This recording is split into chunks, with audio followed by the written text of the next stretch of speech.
Hi Keith, just waiting for your audio to connect. Hello, sir. Hi, Hi, how are you? I'm all right. How are you? Yeah, not bad, thanks. Well, thank you, Keith, for wanting to speak to me about your work on Superman 3. It is very much appreciated. Superman 3, of course, begins quite in a distinctively different way to the first two, with a slapstick comedy sequence. And I was wondering what you remember being of filming of the filming of the sequence, taking pictures for it in because obviously it's in Calgary that they filmed this one. Yeah, it was. There were lots of really good people in it. The cameo at the beginning with Graham Stark, who's an old friend. There's the blind beggar walking across the street with his lovely Alsatian dog. And then he takes the handle of a, a line painter, doesn't he? A machine that's painting lines in the road. And it's actually quite a funny sequence. And you have lots of other people in it, like oh, is it Bob? Is it Bob Todd? Is it? And a few other little cameo parts, all sort of great people that Richard Lester admired.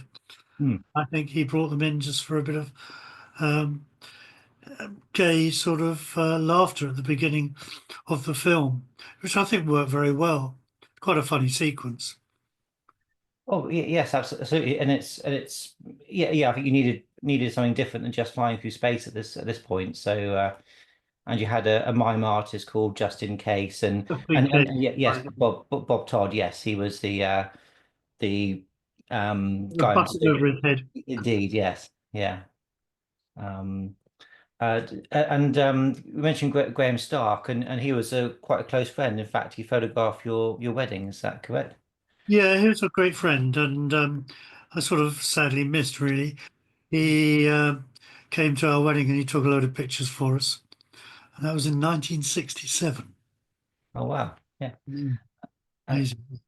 and of course, a very close friend of Peter Sellers. I guess you never met Peter through Graham, or No, I'd met no? Peter through Kubrick. He arrived on the set on 2001 a couple of times.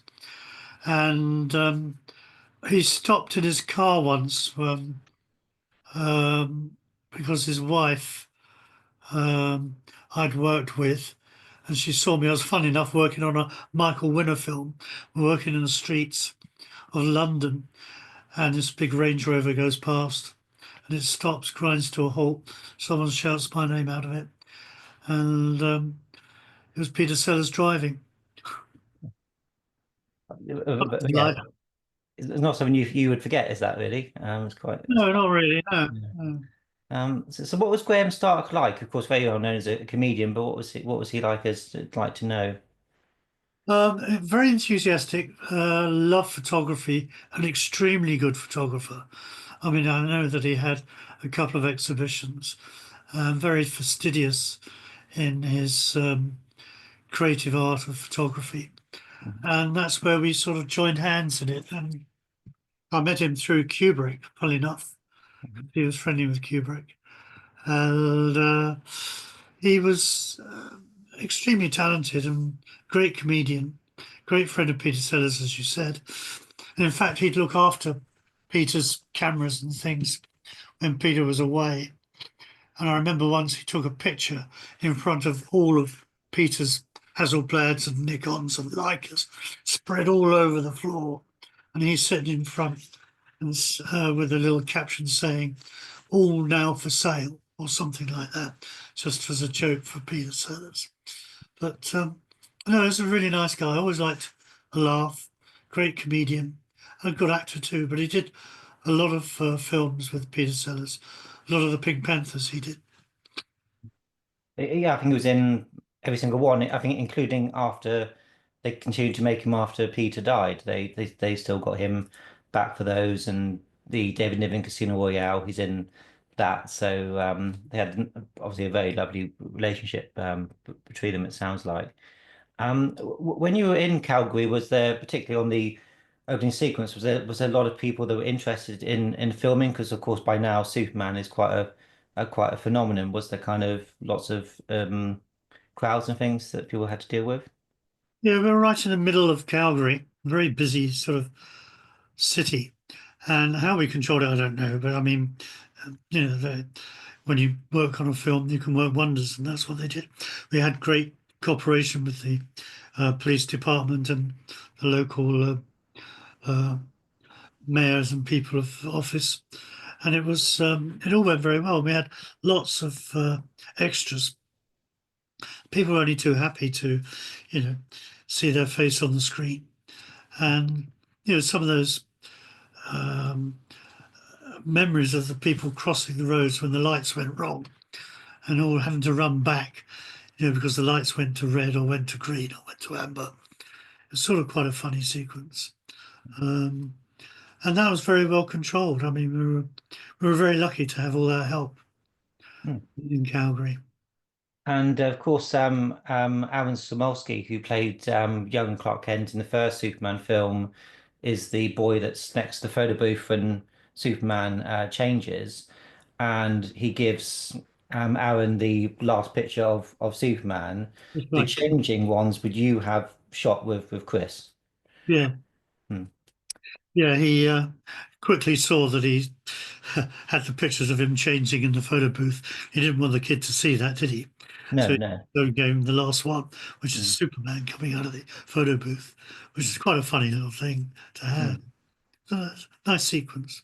Oh And yeah, that's yeah. typical Richard Lester. He'd join little things together like that and Hmm. bring back memories of things from the past and bring it into Superman. And he was a lot of fun to work with. I like working with Dick Lester. I did about 3 or 4 films with him. Hmm. Great guy. Because he, of course, you see Superman 2 prior to this. So how did you get an invite on Superman 2 to begin with? It's so long ago, do you know, I can't remember. But Hmm. I'd worked with Richard on a couple of pictures. Um, so I think Richard asked me to. I'd also done some work on Superman 1 Oh, right. Okay. with Gordon Arnell, who was publicity on it. And so I was already had thank you, just been given a glass of water. Very nice. Should have been a large gin, really. No, definitely not. Um, no, and it was very, it's just one of those things that sort of happened, really. Um, Worked with Richard before and did Royal Flash with him and a couple of other movies. So I think the groundwork was there anyway. And having worked on Superman 1, I think I only did a little on it, but I did some special shoots on it. So it just sort of transpired that I was asked, which was great. Because in those years, the film industry was quite few and far between, and most of it was American movies. There's no English money coming. Sorry, that's my phone ringing. Hopefully, someone will pick it up downstairs. Excuse me. I'll take a large sip of my water. Oh yes, yes, no problem. Yeah, yeah. I can't. The phone's not coming through on the audio, so that's Mhm. fine. The photography you did on Superman 1. Do you remember anything specific that you did on that one? Not really. I photographed Chris flying as Superman, um, and a couple of the artists I did some studio sessions with. That was it, really. Some bits and pieces. Can't remember exactly. And it must have been quite impressive to see Christopher flying, especially before the film had come out. It must have been quite memorable to see this character sort of, albeit on wires and cranes and things, but still. No, I mean, we had this new system which was called front projection, which Mm, he'd been playing about with, and I've been playing about with mm, in 2001. In fact, it was Tommy Howard really that got it all going in a way that it could work for the film industry, which he did on 2001. And it was a unique system. Instead of having to project on a screen behind, you had it through a silvered mirror. The camera was at 45 degrees with the projector through a silvered mirror, projecting the image onto a screen. So everything was in front of you. and it had to be lined up perfectly so there were no shadows. And then Chris would be on um, not on a harness, but on a sort of a mount that you wouldn't see. It looked as if he was flying, and then the film would run, and it it just be like he was actually flying. It's quite incredible to see. And I was sort of trying to take pictures of it. If you could only take pictures of it if you're in the actual so-called nodal point, so they'd have to move the camera out the way, and I have to put my still camera where the movie camera was to be able to get the background. But this wasn't really very satisfactory because it's too time consuming. So in the end, I had to strip it and do it photomechanically and put backgrounds in, which I Oh, did on a lot of the effects on the stills for Superman, like the laser beams from the eyes of Superman, and also on Superman 3 when they were in the computer room with the effect onto Superman, like a sort of green sort of laser effect. I put that on the stills. So it was quite fun to do all that sort of thing because it's all a bit experimental and was part of my job in presenting the stills for advertising and publicity. hmm. And so you would have met Zoran Persic because, of course, he was the one who kind of invented that process you were just mentioning. Was Zoran an interesting person to know? Yeah, Zoran was on 2001 and he was on the rostrum camera on that. And I think he adopted once it was Tommy Howard who really perfected the front projection system. And I think Zoran took it upon himself to develop it further and make it work. Um, with I think I don't know whether he consulted Tommy Howard, he must have done, and Wally Vivas, who was involved a lot with the mechanical effects on Superman.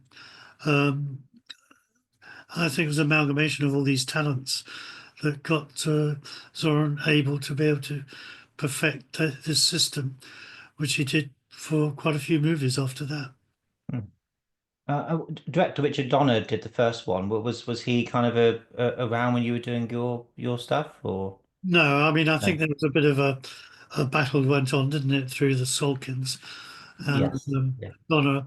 And I Mm. think how Richard Lester came involved was through, uh, I think he was owed a favor or owed some money or something relating to to them. And I think he was given the Superman 2 and Superman 3 to direct as a part of his deal.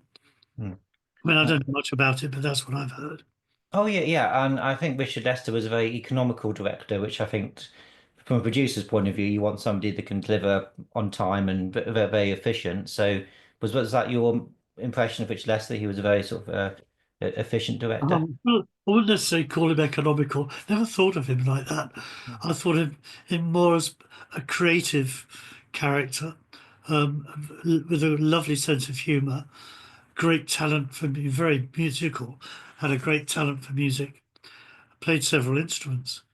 Um, and I think because he was extremely intelligent, I think he felt at times a bit embarrassed about asking actors to do things. I don't know why, but that came across to me.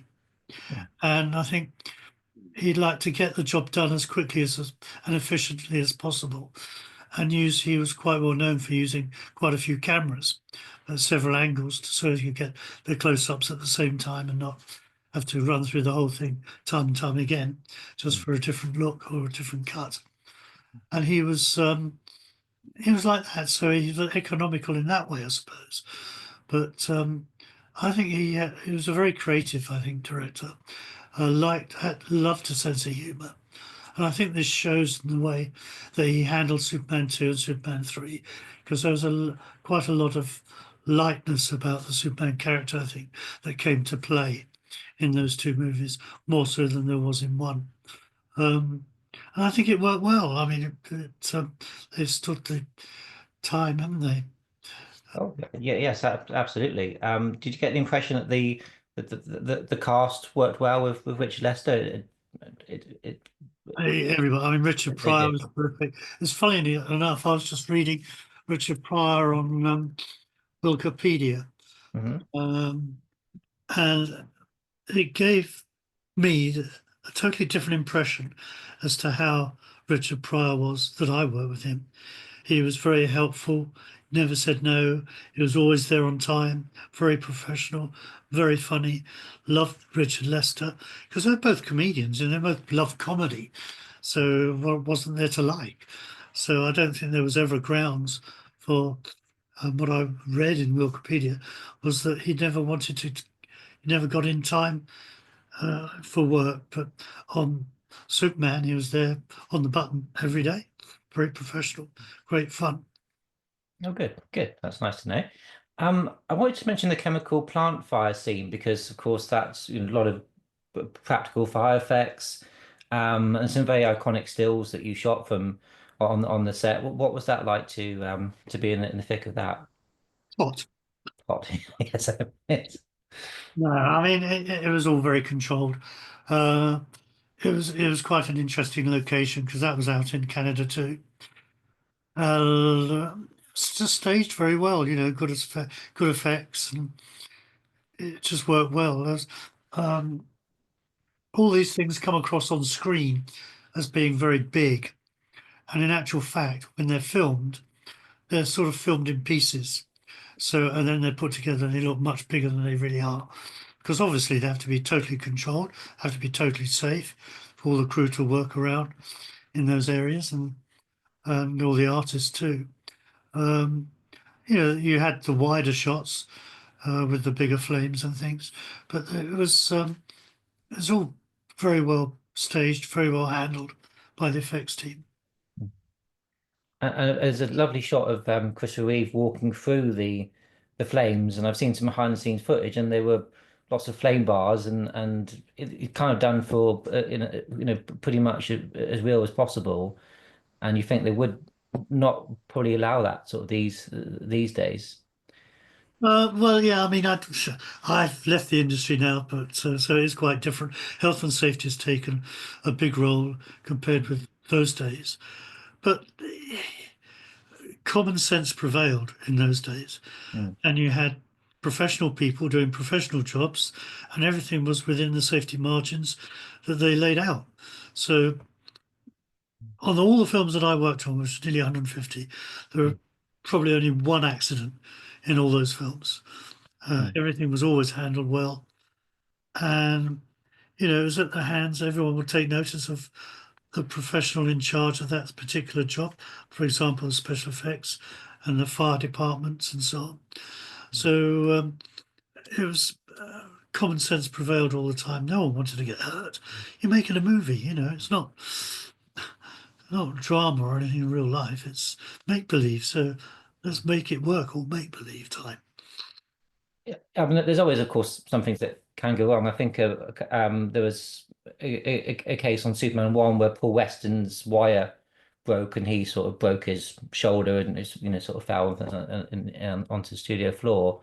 And I think somebody was crushed to death under the Air Force One wing. I think that fell and killed somebody.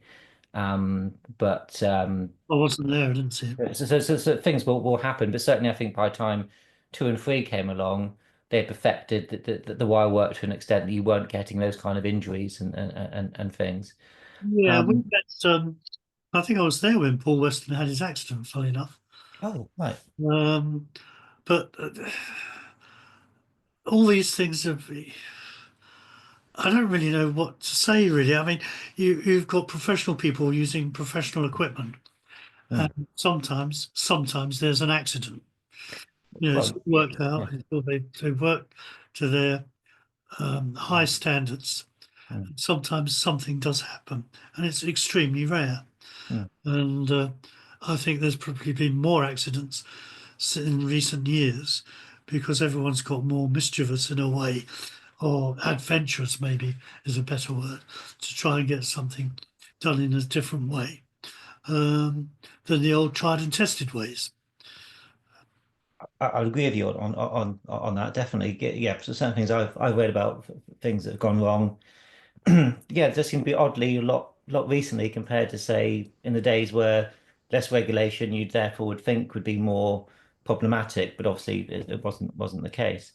Also, Um, you actually had the union structure then, mm, and you couldn't work. It's a strange industry, really. You couldn't work in the industry unless you were a member of the union.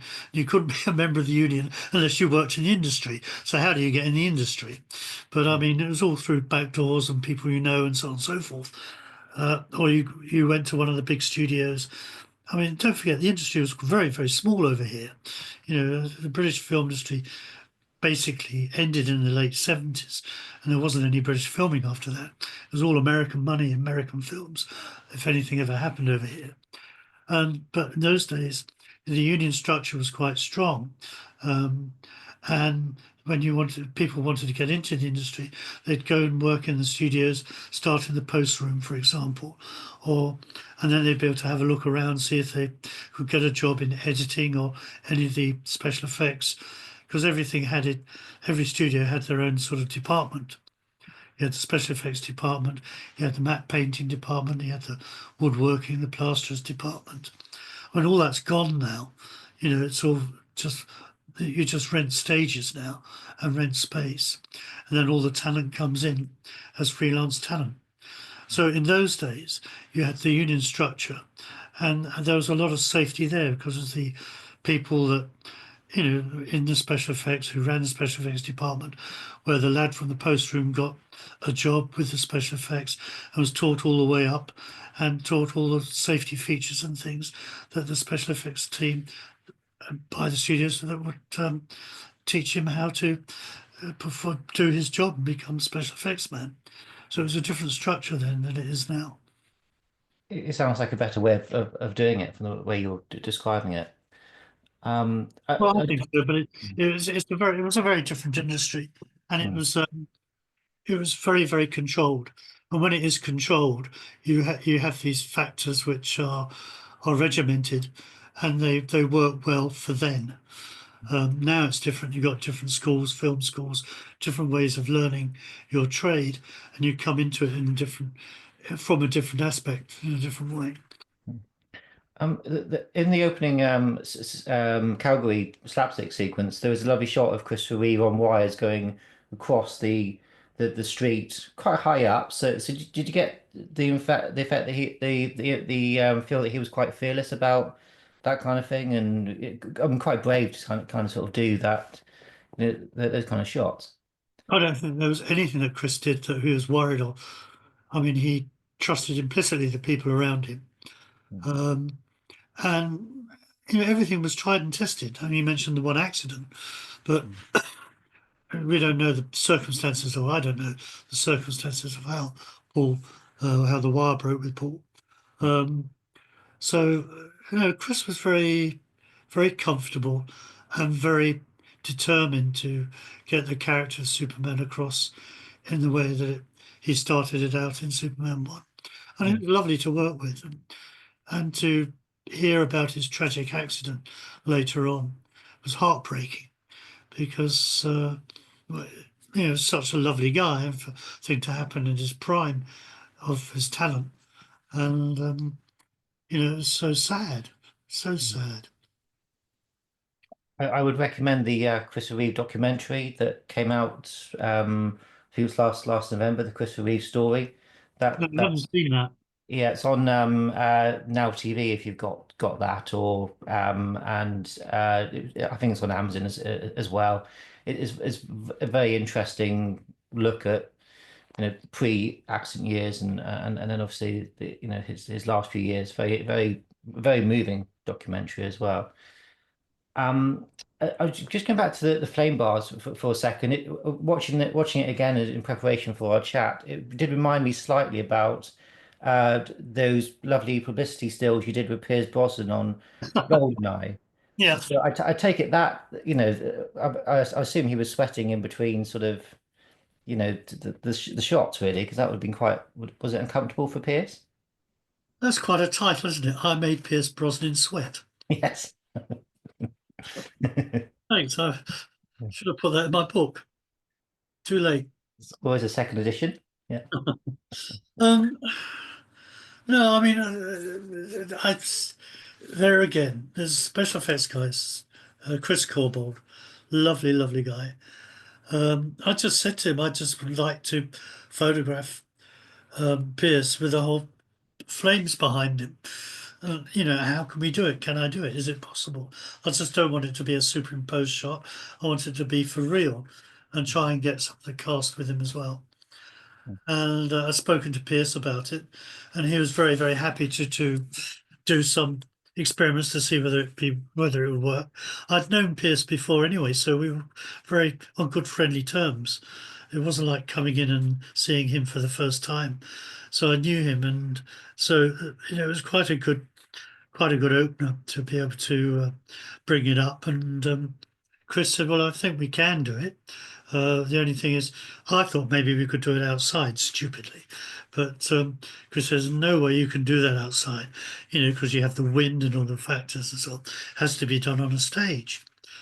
Well, my thinking was, well, wouldn't want it done on the stage because I didn't want the stage to catch fire. You know, I mean, so this is the way people think differently because you don't know.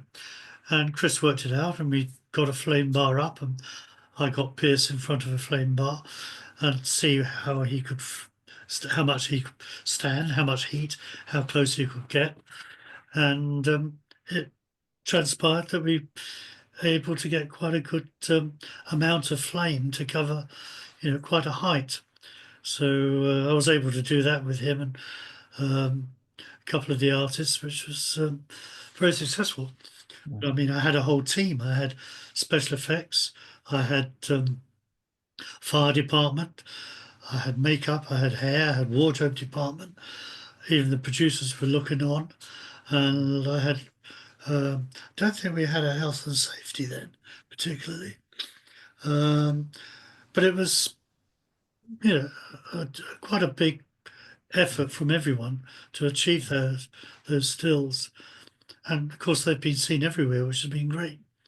Oh yeah, yeah, yeah. They're very, very iconic, and I think particularly with Isabella, she's not wearing that much, you know. So again, she would have probably felt the heat quite a bit more than Pierce would have done under the Well, he was sort of shirt. protecting her, you could see, but Yeah, also she yeah, had anyone with bare skin, and she had the guys, the stunt guys, cover her in a special protective coating film, which is mm, like a cream, which isn't a cream, but it's something the special effects guys put on their skin so yeah, that to stop them burning. mm, She was covered in that and her back and whatever. mm, Um, and that we probably took, I don't know how many rolls of film I took, probably about 4 or 5. mm. In those days we had rolls of film, it wasn't digital. And I think there was around, it took had about an hour shooting with them to do that. So that's quite a long time, really. Oh yeah, I think it's fantastic results as you say. I imagine they might have given Christopher Reeve on that walking through the flame bars maybe similar sort of gel of his face and hands probably to protect him. Also, they could put the something like that when walks through, you've got flame bars in the front, Mm, which he wouldn't be affected by at all. Then mm, you have them at the back or the ones that are closer to him, but they're not just in one position, mm. which they were for my stills, of course. You know, they were in position for the camera to make the camera make it look as if he's engulfed in flame more. So the stills that you took with the flames, would you have enhanced those for the publicity material, or that they kind No, of I as don't they think there was were? any need to because I was able to get into a position to make it look as they've shot it too. So, Mm, you know, I mean, one of the things I did with Christopher, I tried to do, I used to love to play about with photography after the event. And there's a shot that I did of him running on a couple of occasions. Um, and I tried to blur him with the background. And they've been used time and time again. And that was all through like it wasn't, I didn't have computers then. That was all what we call a photomechanical process. mm, So I'd rephotograph it um, with different means to make the background sort of slightly blurred. Of course, the film features a lovely Pamela Stevenson Oh, as and you had and there are some pictures of her that Jimmy Olsen's supposed to have taken in the Day Planet. So of course you have done those. And so what was it like to work with Pamela? she was lovely, absolutely lovely. I did quite a few sessions with her. I've still got some of the stills here somewhere. And as I said, all the artists, it all stems from the person who's in charge. And with Richard Lester, he was everybody liked working with him. So whatever was asked of anybody, and also don't forget, Superman was already established. It's like the Bonds; it was an established franchise.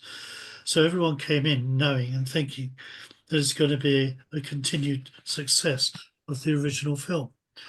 And I think there's a different mindset when people go into that situation, like the Bonds or Star Wars, going into something which is successful.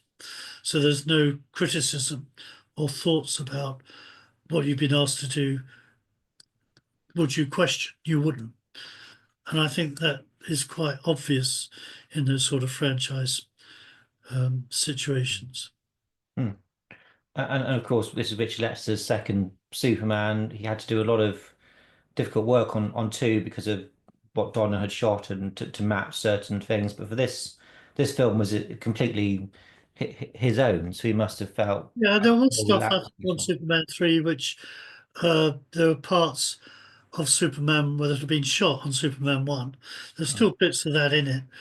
mm, Um, but yeah, I think the talent of joining it together um, was the clever talent of the editors and mm, Bob Painter in particular, the mm, cameraman, matching what Jeff Unsworth did on Superman 1. Um, that's no mean task trying to do that. And I think Bob Painter um, did a brilliant job of matching it. Because don't forget, it was done quite some time afterwards, and some of the sets had to be rebuilt. mm, So the art department and rebuilding sets had already been shot on. Got to look absolutely identical, and it's got to look seamless of what was shot 2 or 3 2 years previous. mm. It's And Jeffrey Unsworth, quite yeah. Jeffrey Unsworth has such a unique look as well, and how he sort of to match that takes a lot of talent, as you say. So as we're mentioning cinematographer Bob Painter, what was he like as a person to work with? very quiet, very fastidious, nice sense of humour, um, very respectful to his crew, his camera crew. Um, just a talented cameraman. I mean, when you have that sort of talent, you don't need to be there's not an eccentric side necessary of someone like that. It just goes about his job and does it. And you look at it and you think, wow, how'd you get that to match? But he did that brilliantly. Hmm. And Robert Vaughn is the main villain, almost like a reinterpretation of Lex Luthor in many ways. I get a sense from knowing a little bit about Robert Vaughn that he was sometimes quite sort of a big reader. He was kind of maybe not as social perhaps as other actors. What's your memories of Robert Vaughn on set? It's quite strange because in the position that I'm in as a photographer on the set, Mm, um, I'm often asked that sort of question about what are the artists like and so on and so forth, mm, which you have asked. And it's strange really because I look at it slightly differently. I go into a job, I'm the last person they want there. If you look at it that way, mm, I'm not necessary in the means of in the making of the film. I'm only a necessary evil at the end when they want to publicize it. They want to say, well, where are all the pictures? We need to publicize this. They don't think of that, or the powers that be don't always think of it. Whilst we're making the movie, they want to make the movie. So when you come into a situation with all these famous names and all these famous people, I have to get on with them. I want them to do things for me and so on and so forth. And the only way is to treat them as ordinary people, because that's after all who they are. And it's when you start putting them on pedestals and things like that, I think things can go a bit wrong, because then there's that gap that you, or that crossing you can't get across. Whereas I've had Robert Redford make me a cup of tea. Do you know what I mean? I mean, it's sort of Mm. like a, Yeah. you're there at the tea and, oh, do you want a cup? Oh, yeah. Do you take milk? Oh, yeah. Thanks. Thanks a lot. And you just walk away. You know, it's made you a cup of tea. And it's that sort of thing. You've got to treat these people as ordinary people, as your next door neighbor. And when you do that, I found that I was accepted quicker than any other time, any other way. The only thing that you have to be careful of is making a noise with your cameras and being in the way, being careful with eye lines and all this sort of thing. So I think when they realize that you are respecting their job, yet you're treating them as your next door neighbor or as a friend or whatever, then there aren't any barriers really. And if they put things in the way, obstacles in the way, then you've got to find a way around them to get around it. So when you say what was so and so like or so and so like, um, very few people that I've worked with, probably one or two, I've found difficult. And then they're not been difficult as far as to talk to, but they've been difficult because they found me, um, didn't like me taking pictures during a scene or something, and they found me maybe distracting. But that's probably only happened once or twice. So that's how it is with how it was with me when I was working. Mm. If that explains that situation. Oh yeah, yeah, yes, absolutely. So the cameras you're using, do you have to make them any adjustments to make them more silent, or are they just certain cameras that don't tend to make Funny much you noise? should say that, and I haven't got this on purpose. It just happens to be by my side. Oh, Ah, that is an old JPI still camera blimp, mhm. and it weighs a ton. I had it lead lined to try and make it quieter.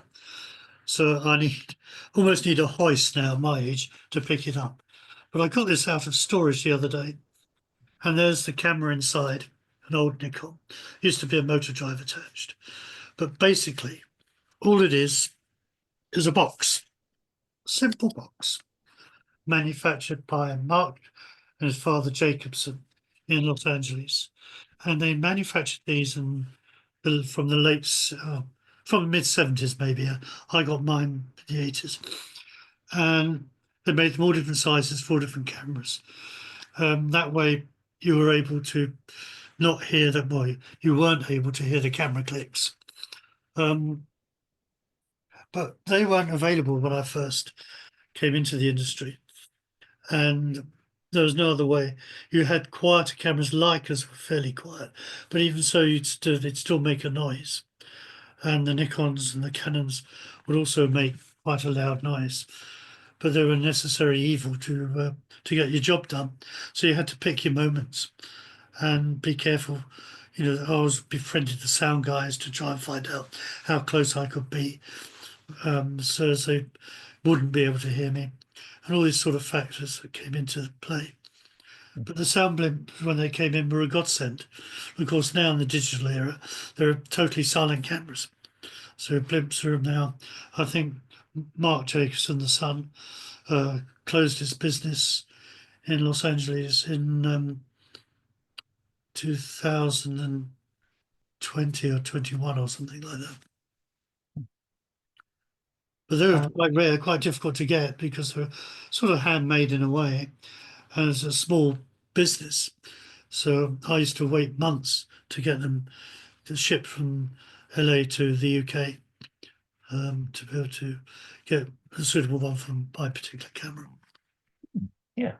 There's a lovely couple of publicity stills with Vaughan and Christopher Reeve. Christopher in his Superman outfit, and where Chris is sort of grabbing Vaughan's hand, and another one where it looks like he's sort of trying to break his hand, and Robert's doing a sort of, in pain sort of expression. So that looks like that particularly that might be quite a sort of jovial sort of shoot, really, with them both. Yeah, I don't particularly remember that shoot. I mean, there were lots of shoots like that. And I mean, when was Superman 3? Well, it was came out in '83, so we've been 83, yeah. yeah, late '82 sort of filming. How Um, long ago is that then? 40 Right, now odd, I've just etc. proved Yes, my point. yeah, Just proved my yeah, point. I, yeah. I'm joking, but it is just a thing that you try and remember every little detail of things, Mm, and it's very difficult to remember each session that you did. mm, Um, you remember the things you remember are you remember the film as a whole. mm, You remember how what the good or the bad times on it, and on Superman with Richard and all the cast. It was all great fun. mm, One of the great things when we were working in Calgary was there was I think there was an Eddie Bauer shop, which is the winter clothing, the wonderful Canadian winter clothing manufacturer, and well, a sports manufacturer, I think, of various clothing. Dick would always love to go to the shop, so he'd always like to finish filming, and then half the crew would go with him down to the shop to see, go into the Eddie Bauer shop to get all the winter clothing, or you know, it was. You just remember little tiny silly things like that. And that's part of the other funny thing too was um, we were given a police escort to the plane just because the police were so friendly. They had a police car in front of the coach just to wave us goodbye when we went to the airport. I mean, things like that you remember quite vividly. I'd like to spend more time in Calgary, I must admit. mm. Canada was, I've been to Canada a few times, and I've got a lot of affection for Canada. It's a great place, great place.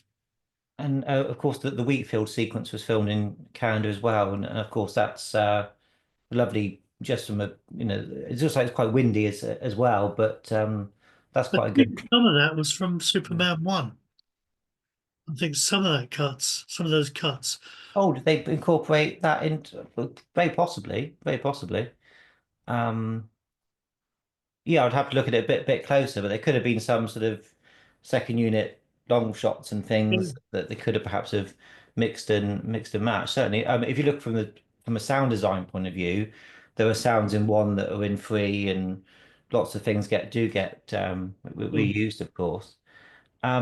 When you're witnessing stunts taking place, for example, the opening sequence, the man is drowning in the car. Do you, is it still, Roy Long, I think it was Roy Long, the stuntman. yeah. Are those things still quite a bit nerve-wracking when you're sort of witnessing things like that taking place? Not when you know how he's doing it, no. That it's It's just just, it's just to the onlookers because they actually think it's happening. But what you don't see is the air cylinder that he's got below the seat where he can take a gulp of air if he wants. right. Yes. So, you go back to health and safety again.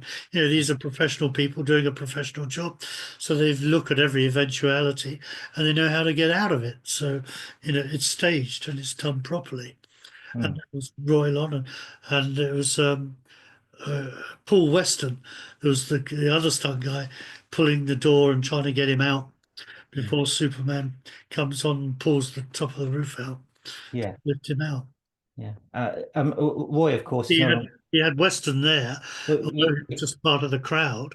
He had yeah. him there as obviously as the safety guy. Mm, So if something was yeah. going wrong, he could see Roy inside the car, and if he couldn't find the air or something, then Paul would have gone in there and Mm, got Roy out. So you talk about the health and safety; it's all worked out. So you had a proper professional stunt guy right there, right at the handle of the door. So if it mm, did go, something did go wrong, he was able to see it. And and correct, and not for things to become a drama. Hmm. And Roy, of course, is no longer with us. But was Roy nice as far as you were aware? Yeah, they're great. They all want the stills, don't they? Well, That's yes, that's yes. a time when they're nice to me. Hmm. No, And there are some nice stills of that moment as well when you pull him out when Christopher pulls him out and you see yeah. that in quite a few of the publicity stills. And I think also the big You've seen more stills than I have. well, I've obviously um, because with these interviews and things, you tend to end up looking at the same things fairly often, so kind of stays fresh in my mind.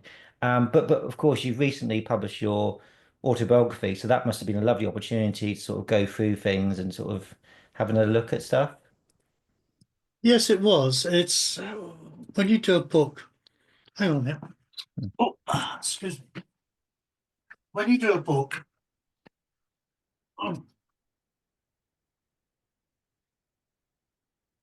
I've got to do this. Sorry. There it is. It's not the book, but there's the flyer for it. Oh yeah, yep. There's the Hmm. plug. Sorry.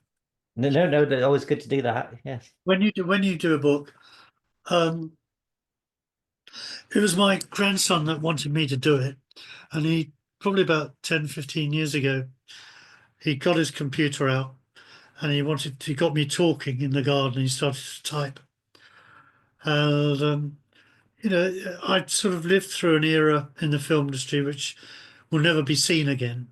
Ways of doing things, everything is digital now. And through photography, the way I went through photography and learning photography, totally different now. It's you've got your phones which take beautiful pictures. It's incredibly mind blowing the changes that have happened in my lifetime relating both filmmaking and photography. So in the end, after all these, my family have been saying you've got to write a book about it. And of course, I was a kid actor. I started out as a kid actor. So there are some stories to tell. So I'd already been in front of the camera. And I think that's helped me during my career a bit in the way of dealing with artists. Um, so the point of the book really was to tell my story of my life, which I think has some aspects some people will find quite interesting, and particularly in photography and the learning course that I went through in photography through the early days, the early 60s, as an assistant in London to you know, fashion photographers and things, and working in various studios, and then eventually working on 2001 with Kubrick, who helped me enormously. I mean, I owe my career in lots of ways to two people, to Johnny J, who was a stills photographer on In Search of the Castaways, which I was in, and I was very interested in photography, and he got me thinking and taking photographs, and I, in fact, bought a Nikon from him in those days. Um, and then he got me as his assistant on 2001, where I met Kubrick. And I got on with Kubrick so well that I ended up working for him on 2001 for 2.5 years. And, I ended up having 3 or 4 people working for me in about 5 darkrooms, doing lots of different things. So there's lots of aspects of my photography and my learning, um, which I put to paper through Gareth Owen wrote it for me, which was really nice. So to choose the pictures is not just it's not a picture book, but it's a book of my life story with pictures, and the pictures in it, um, most people have seen because they're the ones that have been used in all the big publicity campaigns. Um, so to choose those pictures really was fairly easy because it was relevant to the story that I was telling to the chat. Because what Gareth did, he came here to my office um, every Sunday for months, and he just got me talking whilst he fell asleep recording. Not really, but anyway. And then he'd divided into different chapters. And I think the book works well. All the comments I've had have been quite positive, which is nice. But I've done it really for the family and for the future generations, really, and for those that are interested in the film industry in those years that I've worked in it. Yes, it's a nice thing to do. I mean, a lot of people I speak to have done books, or and others you wish they did. So it's a nice thing to have. So we know kind of how you got into the photography side of things. The early acting roles that you did was that. How did you end up in those couple of films? But that's a long story, really. You haven't read the book, have you? You've got to read the book. Well, I will do so shortly. Yes. No, I'm joking. It's uh, I don't know, to cut it short, really. I used to, my father was involved with local hospitals and used to run fetes and things. And I was mad on George Formby for some unknown reason. And he took me to see George Formby at Bournemouth Pier Theatre. And ever since then, I was keen. I wanted a ukulele. And I started to play the ukulele. And I did these talent things for the fetes and things that my father used to do for hospital societies, hospital fetes. And eventually there was a talent contest, and my dad got me on into this talent contest. Um, and it went on from there, really. It was Max Bygraves saw me on a Carol Levis show, which was one of the talent contests, and invited me to go up for an audition for a show that he was doing. So I still went up to London. I was only about 12, I think. Went up to London and went for an audition with Max. And in consequence of that, I was on London Palladium with Max Bygraves for 9 months, Well, so which is quite a thing. And it was the stage doorkeeper at the London Palladium said, I think they're auditioning for the part of Oliver. Why don't you try and get in for that audition? So I went for that audition and I eventually got the part of Oliver. So I played Oliver on the London stage. I was the original Oliver on the London stage, 1960. I was in it for 14 months, um, June 60 to August 61. And then my voice broke a bit. Disney brought me out of that and got me In Search of the Castaways. So I did that film. Then I did a terrible film with Michael Winner called Play It Cool. Billy Fury, who was fantastic. Billy Fury, Helen Shapiro, Bobby V, whole huge number of talent at the time. Um, and then after that, I fell by the wayside. I think there wasn't much um, going for young teenagers as an actor. I wasn't very good at it anyway, and I'd already taken up photography. And then eventually I got a call from Johnny J, which I mentioned earlier, that he was working on 2001. hmm. Would I So come and assist him? yeah, so one career path naturally kind of ended, and then another one sort of Yeah, took yeah. up. Yeah. Oh, that sounds very nice. You just got to take the opportunities as they're presented to you, because they're never going to happen again. Hmm. I always took every opportunity. I'd always try it and see what it was like, Yeah. because you can always back out. Oh yeah, yeah, and you are featured as the wedding photographer in License to Kill. Yeah, so Quite I got a disc of that, and I tried to see me. I couldn't see me, but on the original film when they had the premiere, I wasn't. I was in it ah. very briefly. You could see me. I think Hmm. just the back of my head or something with the camera. But I think when it came to DVD, I think they obviously didn't want to pay the royalties. You never know, do you? God No, makes decisions. no, Um, I'm joking. It was just that sequence was cut. That's all. hmm. Yeah, I mean, there's I know a bit off topic, but uh, Felix and wedding was originally shot in the church, I believe, or vaguely some pictures were taken because I've seen a picture of them coming out of the church, but that obviously was cut. So I think maybe the whole opening sequence was just tightened up a little bit, I think. Yeah. Yeah. So I just wanted to mention one of the most iconic scenes in the film is the junkyard sequence, the fight between good and evil Superman. Was that quite good to cover? I'd love to see Clark Kent beat Superman. That was great, wasn't it? It was, Um, yeah. but yeah, that was done at Pinewood. I remember that being done at Mm, Pinewood. mm, Uh, it was fun to do. I mean, one of the things that I had to do all the time was to take the wires out when he was flying away from the junkyard. Um, and they presented quite a problem, really, for me in a way.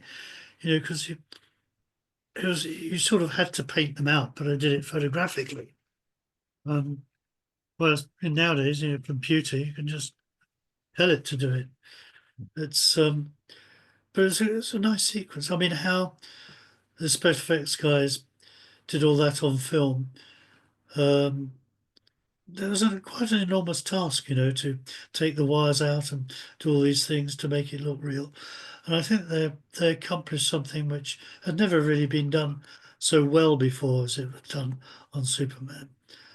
And that whole team of effects. I'm trying to think of all the effects people that did that.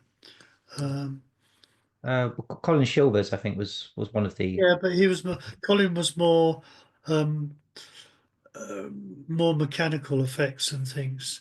I don't think he was more optical. There was Derek Meddings. I think Derek Meddings was involved. I'd have thought. Um, and Roy. I've got the list here somewhere. Shall I bring it out? Oh, yes, if you have it to hand. I have actually. I mean, obviously Roy Field as optics. Roy Field. He was probably one of the ones. Mm, Colin Chilvers. Um, he basically did the special effects, um, like the flames and things like that, but also the miniatures, his town's miniatures. Martin Guttridge, very well known special effects, did the floor effects, what we call floor effects. Bob Harmon was in charge of all the wire effects, very well known wire technician. Chris Corbold was a senior effects technician. Um, if I- Mark Meddings. mhm. So Mark Meddings was on it. Yeah. Visual effects, Martin Bodie. Uh, Trying to think of the people that would be involved. Zoran obviously did from projection. Uh, and Derek Meddings, there you go. He did additional model effects. He wasn't credited though, apparently. Right. Um, Mm. Paul Wilson. So I don't really know who took all the wire effects out. Yeah, I mean, I've got people Would have like. been Roy Field. Oh, yeah, possibly Roy Definitely Field. Yeah. he would have done that. And it's Yeah. down here as optical and visual effects. So he'd Yeah. have been the person. Um, he had a beautiful place at Pinewood where he had visual effects processes. Mm, It's quite a big department he had, right? So mm, he'd have taken out all the wires and he'd have done all of that, but done that painsfully, with probably matting with a little brush and mm, rephotographing, making mats and rephotographing, mm, taking stuff out, putting stuff in. Takes hours and hours and hours. So each frame would virtually have to be painted. mm, They'd copy it to make a mat of it and paint out the wire, then have something to put in it, and then photograph it on top of each other. So you take the wire out and put the sky in or whatever. But that mm. had to be done frame by frame.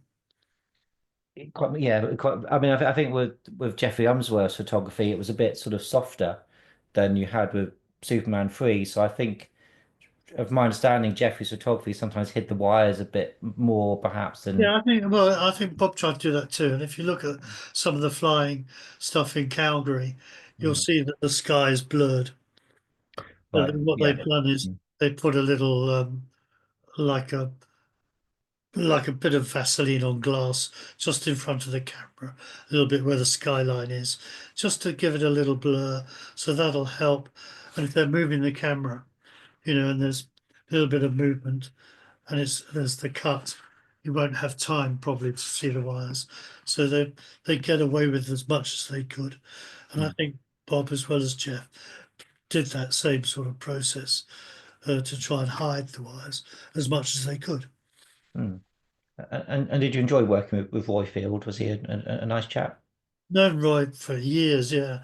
He was always actually very helpful because if he was doing something like putting in the laser effects of Superman's eyes, I'd ask him for a copy or a piece of film, which, funnily enough, I don't know whether I've got or not. I've just been going through stuff, Mm. but I did pick up some film of lasers.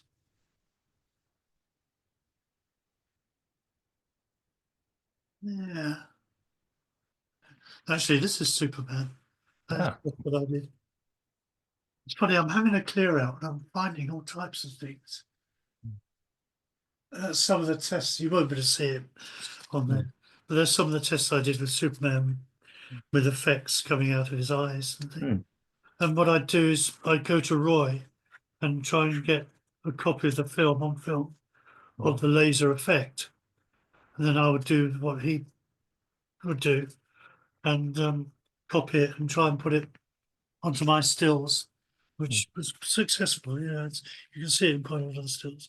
In fact, if you bring it up on the computer, there are, and you see some of the stills from Superman 3, you'll see some of the effects that I put on mm, the stills. mm. So the film you've got, do you plan to digitize that and sort of for posterity? Probably not. I'll probably throw it away because I've got to have a good look at it. Mm, But they're probably tests or something that either wasn't successful or I don't know. I've got to have a good look at it. yeah. I'm sort of trying to have a clear out, and I've got a desk here full of stuff. And fun enough, a lot of it has been Superman, Oh, right. Superman 3. Yeah. If you don't want it, I'll gladly take it. If you, if I'll pay for Yeah, postage and it is, but everything. I mean, I'm not sure. Let's have to have a look at it. Mm, Oh, yes, it is. It's exactly that. It's the effect that I put on of Superman when he's in the computer room. mm, Gus, he's getting that laser vivid effect. yeah. No, that's what it is. And he's reeling back like that with the laser effect. That's what this is. These are my first ones that I did. Yeah, there you go. Yeah. It's interesting, isn't it? Oh yeah, it's lovely. It's lovely. You still got bits and pieces like that. Yeah. Yeah. Well, I would never throw anything away. Mm. And, I'll probably try and salvage some of that. Oh yeah, yeah, it was definitely worth it. Yeah. Uh, but it just happens to be here. That's just happened to pick it up. It wasn't planned. It was just one of those things. But, Yeah, yeah, yeah. well, Uh, um, just the last comment on the jump card sequence was there's a very nice sequence where um Superman picks up Christopher Reeve he's behind him and then throws him over into the trash compactor. And I think yeah, that's the only shot that has a slight wobble in terms of the composite, but you're not going to notice that on the first few viewings. It's I know split screen with the same actor doing two roles. It's not a new technique by them by any means, but that kind of interaction with kind of thinking, of actually touching the person, I think was done very effectively. yeah. It's Roy again. I think you'll find, um, and careful planning in the shooting of it. Mm, The So like all these things, any visual effects, even with CGI, particularly with CGI, which wasn't around then, if you play it again and play it again and play it again, you'll see all the mistakes or you'll see all the errors. And it's a lot of these things is you're tricking the eye. It's a visual trick for the audience to get involved and to believe in what is happening on screen. And if you've made that happen at 24 frames a second, um, then it works. The effect has worked. If you want to play it again and play it again and play it again, then you're going to see something because you're looking for it, and there will be something there. Um, because not everything is 100%. Very few things in the effects field is 100%. So you're always going to, if you look for it, you'll find something. But then you're going out of the world of make believe, aren't you? Oh yeah, yeah. Yeah. Uh, You want to see. and I think they're nice for film fans to sort of pick up these little things. We don't sort of think, oh well, they didn't do it properly or anything. But it's quite nice to sort of just see that, the fans enjoy that kind of thing, as sort of seeing this and that, and Yeah, there's also the thing which I sort of mentioned really anyway. It's what you can get away with, mm, in that short period of time that you're projecting the image onto the screen that your audience is watching. Um, so it's six of one and a half dozen the other. You can you can be a perfectionist and try and get it better and better. You can do what I would call a Kubrick, and get it better and better and better and better, so you can't notice it. But even so, you might not notice it the third or the fourth or the fifth time with a Kubrickism, if I can call it that. But the sixth time, you might notice something. mm, So it's what you could get away with. yeah. And I think that plays quite a big role in the theatre of visual effects, Oh both yeah. CGI nowadays and old visual effects. Mm. I think one of my favorite shots of he did of Christopher was when he is in the getting the keys to Smallville. That's pomp and ceremony of Smallville, and there's a lovely sort of shot of him almost full length with the American flag behind him. I think that's a very effective shot. Did Richard Pryor ever improvise, or sort of was he? All the time. He did, yes, yeah. Yeah, he was a fun guy, and he was Mm, always remember him with incredible. It comes across the character that he's playing is a mm, sense of humour, um, and sort of slightly balmy, and he was playing that all the time. I think he was using the character at the time, mm, whilst he was on the set anyway. I think artists do this sometimes to try and get into their throw of their scene, mm, but he was he was always jovial, always funny, and he would make people laugh, and people would laugh, and he would appreciate people laughing with him, not at him, but with him and what he was doing. mm, Um, this is what I said before, what I read about him. I was only reading it earlier, just refreshing my memory a little bit and looking him up on Wikipedia.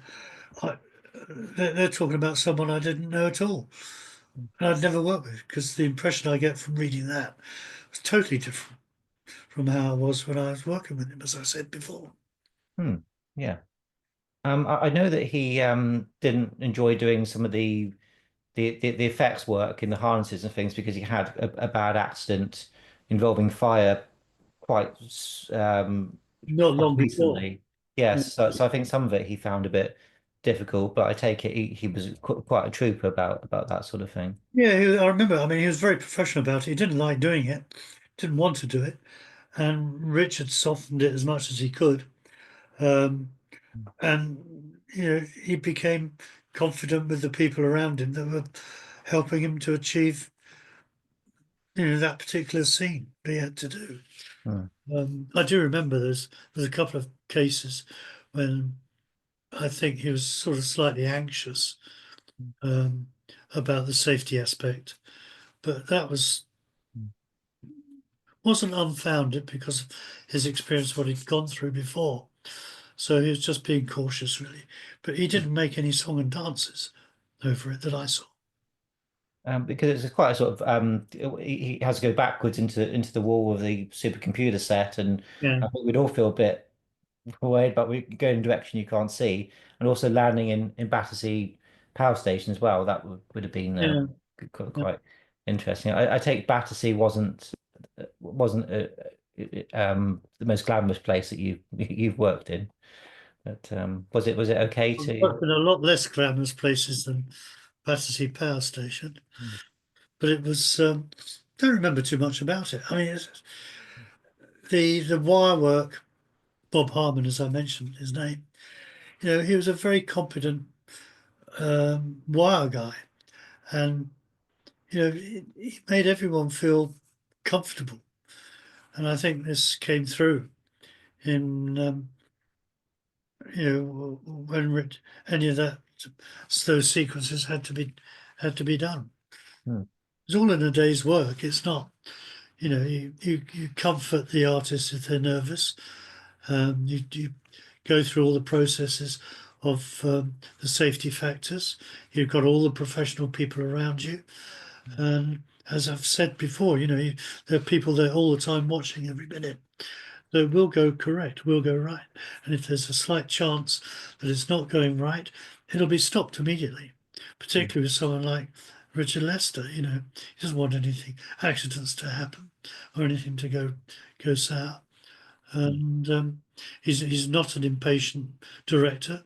He was a very patient director, wanted to get the job done, but let everyone do their job properly. Mm. Going Um, back to the same situation we were talking about earlier, really. mm. Yeah. Margot Kidder's role in this film is basically just bookending the Yeah, film. Was there any sense that she wasn't happy with that at the time? not that I knew, not that came across. Maybe the powers that be, because it was the whole storyline was changed, wasn't it? She was almost written out of it, really. Mm. Yes. Um, and that was in a way quite noticeable from a viewing aspect. Mm. But from a crew point of view, working on the film, and when she came in, did her job, and that was it. I was quite surprised on reading the script and when it happened, how little part she played in the film. So, Mm. because it was quite a big thing she did in Superman 2. But I Uh, think that there mm. was a whole contentious thing, wasn't there, with Donna and um, it's like some of the cast wouldn't work on Superman 2 Mm. after what went on with the Salkins or whatever it was. There's lots of disagreements. And Donna don't think he wouldn't direct Superman 2. Um, so it was quite a contentious period of time trying to get everything together, Mm. make it work. Um, so whether Margot Kidder was what her thoughts were about it all, I don't know. But Mm. she did Superman too. Yeah, I know she's gone on record saying that she was quite vocal when Richard Donner didn't come back, and I think she thought that when her part in Superman 3 was so small that it was somehow sort of like a revenge thing on behalf of the producers for her sort of speaking out and things. But I think in reality, it was just the fact that they had done the Lois Superman love story and they needed to take it in another direction. So Right. therefore, it meant that she couldn't be the leading lady because of they kind of already did that. Um, certainly to do another relationship with them at that point would have perhaps been going over the same ground. So I think it was more kind of a story practicality rather than any kind of sort of backstabbing or from what I can sort of deduce really. But she seemed quite happy on Superman 2. She was Yeah, I mean, I always tried, never got involved and wouldn't have been involved in any of the politics. yeah. And as soon as you hear anything, as soon as I heard anything, if I did, I'd have walked away from it and closed my ears and whatever, because it's nothing to do with me. I just wanted to do my job and publicise the movie. But Mm. I never felt anything like that at all. So, Mm. never, I was just quite surprised how what little she had to do with Superman 3 when I read the script and things. Mm. Anyway, I'm going to have to take a break. Okay, yeah. Can you wait for 2 or 3 minutes? And Yeah, of course. Yeah, yeah, let's have a little wake. Yeah, perfect. I'll be back shortly. Okay, no problem.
Right, I'm back nearly. Okay. There we go.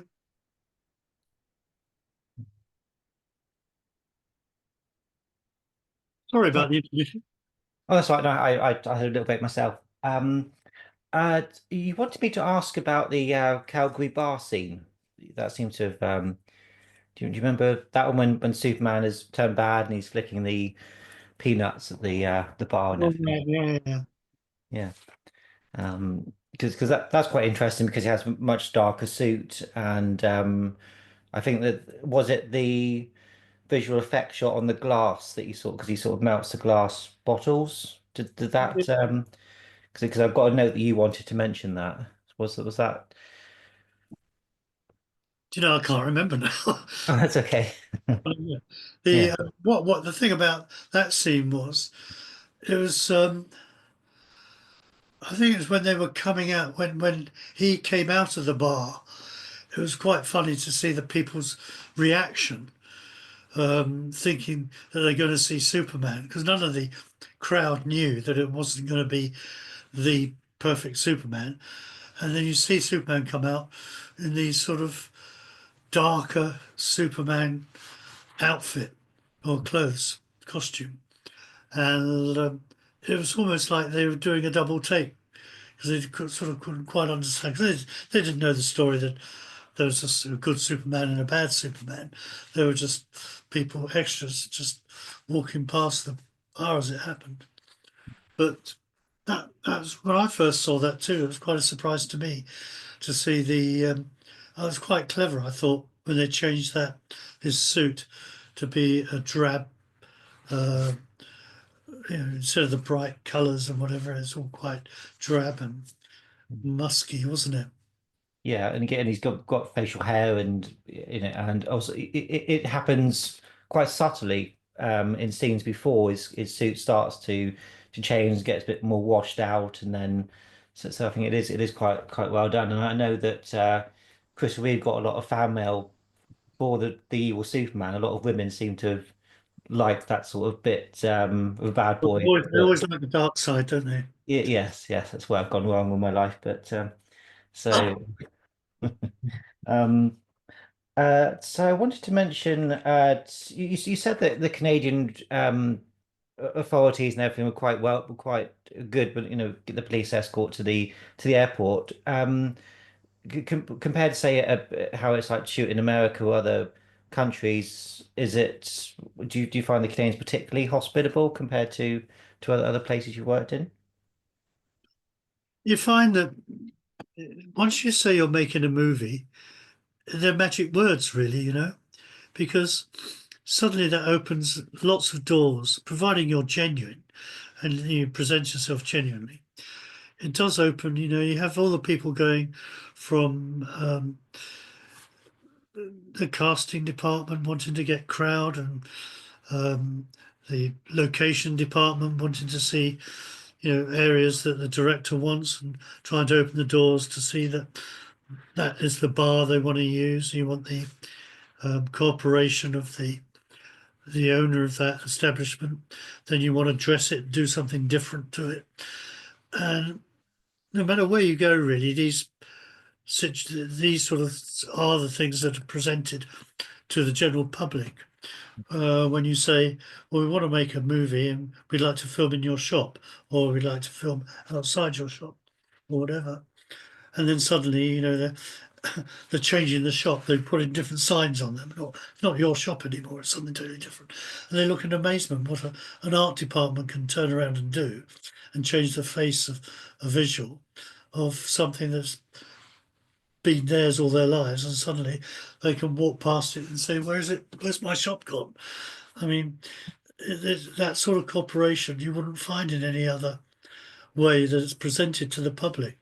It's the public have a very open once your case is presented that it's genuine, because there are a lot of unfortunate situations where people play on, we're making a movie or whatever, and they're just trying to do something for their own home movies or something. But if it's a genuine a production company with a name behind them doing a proper uh, film or proper television situation.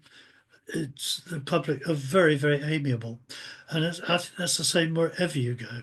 I don't think there's ever been a country where I can't think of a country that I've been to where we haven't been welcomed in doing anything like that. And also, I mean, you'll probably find that there might be one or two establishments. I mean, say, for example, you want to take a film unit into the Bank of England or something, when, well, it might be possible, but it's not going to be that easy, and your security and everything to do that sort of thing. So it depends how you present your case. But under most circumstances, you'll find that if a genuine situation, making a movie like Superman or whatever, it's it opens lots of doors. You'd be surprised. I mean, you just look at what happened with the Bonds and with Her Majesty. You know, I mean, to get her playing a part in a Bond movie, please. No one would ever think that would ever be possible. The King or Queen of State of any country, but they managed it. It just shows you how things, if it's handled right and presented right and done well, then these doors are open. Yeah, it was quite something that when the Queen did that for the Olympics. Unbelievable. I Yeah, couldn't believe it. yeah, When I worked on 9 Bond movies, I didn't do that. I didn't work any Daniel Craig movies, but we worked on the Bond movies. We opened lots of doors. We worked outside the palace and did lots of things. But to actually go and do that and have Her Majesty play a role, you know, fantastic. yeah. It's No other, wonderful. no other industry could create magic and do things. It's like putting people on the same level playing field, isn't it? Mm. I know who they are, and Oh, yeah. you wouldn't believe that. Oh, yeah, that's real. It's incredible. You, yeah, you all have the appeal of cinema and storytelling and the world you can get lost into affects everybody, whether that you're head of state or you're just across the board, isn't it? It Yeah. has universal appeal, these kind of films. The film does have a sort of quite an adult tone that I know that uh, maybe in hindsight perhaps went a bit too far, but in terms of the relationship with evil Superman and Pamela Stevenson's character, do you think sort of maybe that was a bit something that for a children friendly film maybe it just went a bit too a bit too much more sort of the adult audience? No, because the time that it was made and the era that it was made, and now everything's very different. Mm, Attitude towards youngsters, attitude towards so many aspects of life is different now than it was then. So I don't think it's remotely challenging or mm. questionable, um, that sort of situation then. Um, Present day, people might object, but no, I think it's just a time thing, isn't it? Really. Yeah. I know on Ilya Solkein's commentary for the film, he said he thought maybe some of it was a little bit too, for a very sort of young, a family film. But I think looking at it, I agree with you, Keith, that it's sort of there's nothing graphic about it. It's very sort of short. It's not really some. I mean, of course, she's wearing a very nice outfit on the Statue of Liberty scene earlier, but of course, Or there's one or two yeah. stills where she was much more revealing, very Oh. frequently on the screen. Oh right. So was this the Statue of Liberty red outfit that you No, it was very earlier on mm.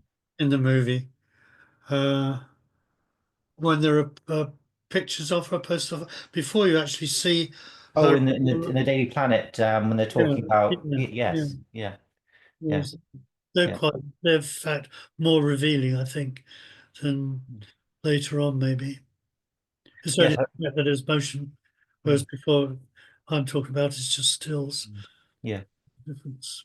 So some of those more revealing ones wouldn't have been on the board in the or are they there? But because they're just there for a few seconds, people don't really They're sort there of, just I for suppose. fleetingly. They're there for a few Mm, seconds. mm, yeah. Um, I mean, is there a technique to make actors and actresses a bit more comfortable when they're doing more sort of glamour shots? Is it sort of something you've got to be a bit sensitive to? Yeah, I mean, you're sensitive all the time, and you go in with a preconceived idea as to how you want the pictures to be. You're either given a by the if you're doing something for the art department that's going to be seen on screen, and of course they've given you a brief as to what they want, and then you've got to execute their wishes. If you're doing something for publicity that you want to show the character, like Pamela is this vivacious, blonde, curvy figure, and so on, she's playing that part. So you encourage her to be her character in the photos that you shoot. And just they'll soon tell you they don't want to do something if you're Oh. going a bit too far. But I've Mm, never really had that, and I've never really gone too far. So, you go along with the character they're playing, and how they want to present their character. So mm, it's not something that's really challenging or difficult, to be honest. It's I'm sorry, it all sounds a bit of matter of fact, but it is a little bit like that. You you you see your character, you know their character, you know what the sort of visuals you want, or the publicity department or the distribution have given you a brief as to what visuals that they want, and then you execute it. You do it. And if they don't, sometimes when you do a shoot, if it's been generated by the advertising guys, then you'll have someone there from the advertising department getting you to shoot what he wants. So, in other words, he's directing it. So, when you have that situation, they might push. I've had that a couple of times where the guys come in and they've said, "Oh, we want this, we want that, do this, do that," and the artist didn't want to do it because it's not how they see their character or how their character. So, but that's nothing. I just let them get on with it, and I'll take the picture in those yeah. situations. Mm. So you handle every situation whichever way it's presented. Oh The yeah. difficult times are always when you have someone from outside, from the ad agency or from advertising or marketing, with a preconceived idea as to how they think something is to look. And then the artist has a totally different concept. And then you might have a little bit of that. And then I'll just sit back, have a nice cup of tea, and let them sort out how they want the visuals to be, and then I'll shoot them. Mm. Speaking sort of more sort of the producers side of it, were Edith Solkine, Pierre Spangler on location or studio much? Hardly saw them. I saw Yeah. Ilya Solkin around a few times, but that was it. Hardly saw them at all. They kept well away. Mm, And I think Richard didn't want them to be there particularly. I don't think. I think he'd been given the job, wanted to get on with it. And just the script was already done. The film had already been made. So it was just really, in a sense, a follow on. So there's nothing much that could be changed because it had all been set. So, there's nothing much that they could do not much input from them really. The only input that we could see was the checks that they've had to pay. yes. Yeah, I get the sense that Alexander Solkine, the father, there's some shots of him being round on number one, but I doubt he would have kind of even sort of visited the set perhaps at this point because, as you say, they knew Richard Lester. It was just ticking along just fine. Kind of stay out of it, don't you, really, at their level? I think they were very lucky and very pleased to get Richard Lester to take it on, to be Mm, honest. And I think it was a situation as to um, they owed him mm, through a previous situation, and it was a fait accompli. It was the way to get the films done and to settle the debate or the argument between Lester and the Salkins mm. over, was it the three and four Musketeers, I think.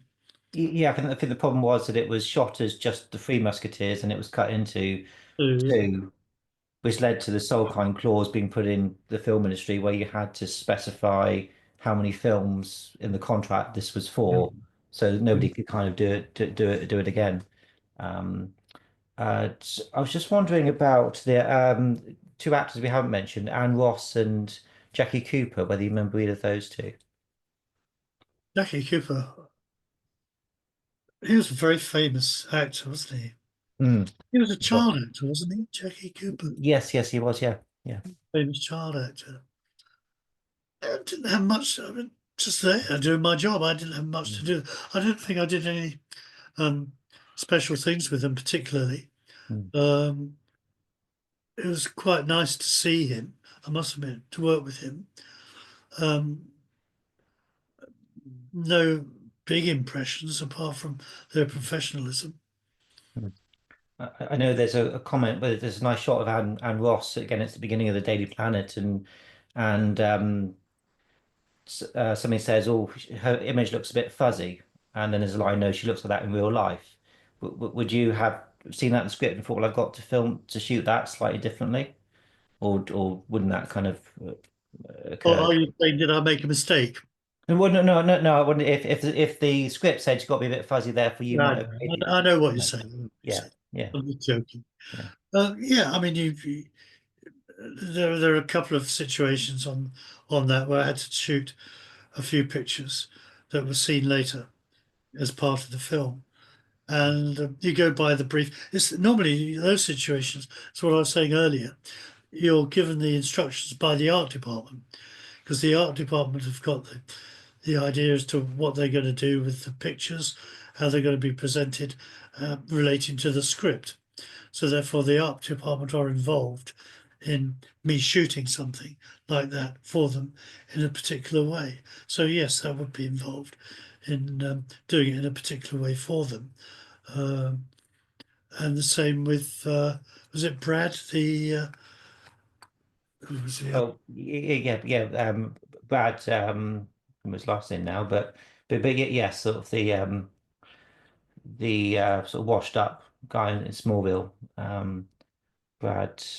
yeah, they had a concept, they had an idea at one stage that they wanted to have him looking really old and decrepit later on. They Hmm. wanted me to make him bald and do things like that. I spent a long time trying to make him bald, and I don't, it just didn't work. And they No. changed that idea. Hmm. Um, but it's quite funny sometimes the things that you're asked to do. Hmm. And I remember that. Yes, it was Gavin. Gavin O'Hare, Gavin Uh, O'Healy. Yeah. yeah, and they said, "Could you um, you did the before pictures of him with as a hockey player or something, wasn't it? Or in his sports. Yes, because they used in the reunion scene. There's Yeah, pictures of them and sports stuff, and they wanted one much later on of him looking really sort of quite old and without any hair and sort of lost his um, virility in a way for life and everything and looked quite old. I spent hours trying to make him look like that, and it wasn't successful. It would have, look, I think, wouldn't have worked. hmm. So they changed that. Hmm. Oh, that's very interesting. Um, Derek Meddings, I wanted to mention working with Derek Meddings in a bit more detail. What was sort of Derek like to work with, and sort of the relationship you had with him, really. I worked with Derek a lot, particularly in my early time coming into the industry, um, because I used to shoot a lot of large format photography, and I was known for that. And I'd shoot a lot of these plates for big backgrounds, so they print these huge backgrounds. And Derek was using that a lot in his effects and in a lot of still backgrounds. And I got to know him very well very quickly. I did lots of films with him. Kroll was one I did with him, Superman's. Um, a lot of movies. And that's another case, the Eiffel Tower, when John Bluthal, is there selling the Eiffel Tower. What's at the background is a still image, and when Superman comes and straightens it, it's the still image. And Oh yeah, the Tower of Pisa, isn't it? That in yeah, yeah, the Leaning Tower of Pisa. Yeah, yeah. yeah, Um, sorry, I didn't say piece. I oh should. no, no, no, no. Well, but Eiffel I Tower, of mentioned course, John in Bluthal. two. So He had the yeah, all these little pizza models, didn't he? He was selling them, mm, and then Superman comes in and straightens yeah, yeah. the lead. It's So all those sort of things that we'd go and shoot plates for. mm, Um, and Derek was a genius. He was a very very clever matte artist too, mm, very very artistic, and I think one of the most highly respected effects guys in the industry. There are very very few in England, quite a few in America, obviously. But you had the Wally Vivas, the Tommy Howards, the Derek Meddings they're all doing sort of the visual, and the Roy Fields doing the visual effects. But there's only a handful. Cliff Cully. Um, there are a few others which forgive me for forgetting the names, but there are only really a handful of these very talented people at the time, always much sought after throughout the world to be able to do America and be able to do their exercise their talent. And Derek was top of his field mm, and a very quiet character, very quiet guy, mm. much loved by everybody. And it was really sad when he passed because he passed too early. Really, he was doing one of the Bonds. I can't remember which one. Which It was, well, GoldenEye was his last Golden, one. and it wasn't long after that that he died, Mm. which was really sad. Yeah, the He's also, film. Yeah. sorry, Oh, so I was going to say the film is dedicated to Derek. Goldeneye. Yeah. he also did all the miniatures too. So Mm, therefore, they'd have all the little miniature models made, and that's an art in itself, is to make the miniatures look real. mm, There again, only a few people. John Richardson is another one who was able to do it brilliantly, but they probably learned quite a lot from Derek Meddings, because John was just a mm. few years later on. Oh yeah, yeah. So the art of the models in terms of um, photographing models or sequences where people are interacting with models, is that a different? How do you kind of approach photographing miniatures and Well, I didn't do a lot really. I mean, I did photograph some, but that would be done by a, a particular unit, and there would be very few calls for stills for that. The mm, only stills I would do really would be behind the scenes of Derek working with that. And one thing I do remember, I think this was on Superman when they were photographing, and I think it's in the movie, and I shot a still of I think it was a taxi going through New York, supposedly a New York street, and it was a very small little taxi, and it really looked life size the way they were shooting it. And I shot a still, and when I was printing it, I saw a cigarette butt, which was the same size as the taxi, float through frame. And I think you might be able to mm, see that. It was very mm, quick, but you might be able to see that. I'll have to have a look and see if it's in the movie. I'd forgotten that actually. That's something I just do remember. So you have to be very careful. You have wind machines and all these things, trying to do things well. Then someone puts their cigarette out. The days of them, you just mm, smoke on the stage and put the cigarette out with their feet on the set. And then suddenly the fans grow to create a bit of wind effect. It blows a butt right across the screen as it's being photographed. I'll look out for that. There is some very impressive model work in that climactic battle in Superman 2 with the cars flying around and that It might have been Superman 2.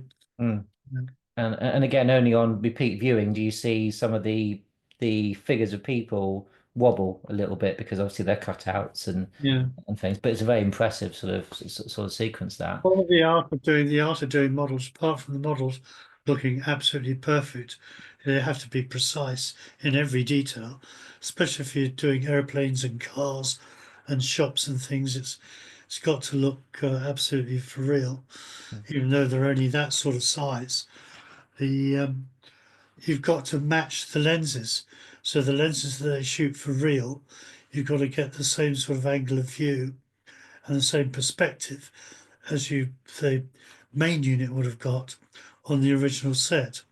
So they have to work out a comparable lens that'll give them the same angle of view and the same look in perspective that the original was shot. So that all of that was quite a precise thing to do and art to do, all part and parcel of Derek's job. Hmm. Did you go to the Grand Canyon for the climactic scene then? Sadly, no, No, no. they couldn't afford my airfare. Oh, well, yes, I imagine they did sort of fairly small units for Very small. things And in like fact, they that. probably had an American unit, part American unit, and just had a skeleton English people Hmm. necessary. But whatever. You mentioned that the Tower of Pisa sequence, the Straightening. straightening it and then putting it back. How would Derek was did had a plate of the statue and then would how did he kind of sort of put that sequence together? Well, it's just done in cuts, isn't it? I mean, it's two separate sequences, isn't it? Mm, And they're quite a distance apart in the film. So the first one would just be of the plate behind with the leaning tower, and then the next time, it'd just be a straight plate, just if mm, it's just simple artwork, just straightening the tower. mm. So Yeah. it's like a cutout, really, in a way. It's not too difficult at all. And then dear old John Bluthal in the foreground, smashing all his um, little models of it, having Superman straighten the tower up. I thought that was quite unique, quite funny, really, to have that. It's I thought interesting how he picked, John Bluthal to do it on. You know, those it's like the opening sequence, the artists that he picked. There's almost like he's got his friends. mm, He's got all his friends and mates that he loved their comedy and their comic to perform their little little sequences. mm. I think it's a lovely little tag to the film. I think it's a nice way Mm. to end the film. We were talking about we should mention the climactic computer sequence. I think this was the 007 stage, or certainly one of the bigger stages Well, top of the second for the stage. 007 stage. Was it good to sort of work on big sets of that scale? Because there's quite impressive sets on Superman 3. Yeah, it was a big set that. And it's quite a lighting challenge, I think, for Bob. Um, they'd have a pre-light. They'd probably spend. You'd be surprised what goes into lighting sets like that. The lighting gaffer and the cameraman will sit down and discuss how they'd light it, how big the set was. They'd bring the art department in to discuss it, and a plan would be drawn on paper, probably presented to the gaffer, or the gaffer would draw it with the cameraman, and they'd then the lighting gang will go in there and do a pre-light of the existing overall lighting with sky pans or whatever lights that they choose to use. And then when you come to actually do the scene, then that will be lit on top of the basic lighting um, for the sequence. And then that has to follow in continuity for everything that they do. And a big set like that, you got to be careful to make sure that it all matches, that it's all got to cut in, so it doesn't look there's not going to be extremes that makes you do a double take. It's got to flow, That's quite an art to light a set like that, and for a sequence that's quite long, and a sequence also that has visual effects and special and optical effects involved in it as well. So it takes a lot of those sort of things take a lot of planning, a lot of working out, a lot of professionalism, and a lot of talent. And you know, as I said before, the Superman on that film, all three of them, they had the industry's best talent, Mm. and Yeah, they did. it shows on all those films. It Mm. shows.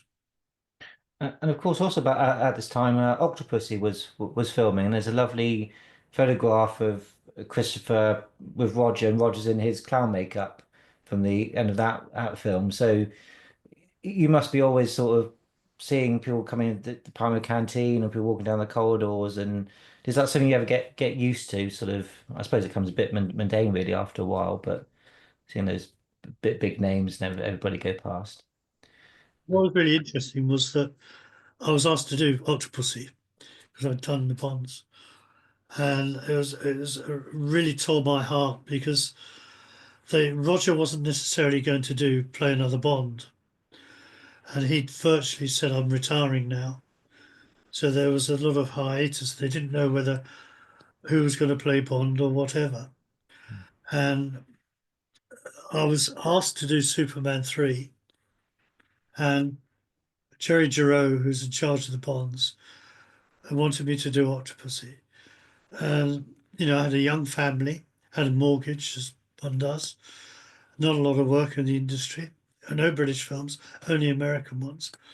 And because the Bonds, although they're English run, they're still American money, still 50% basically an American movie, although controlled by the Broccoli's.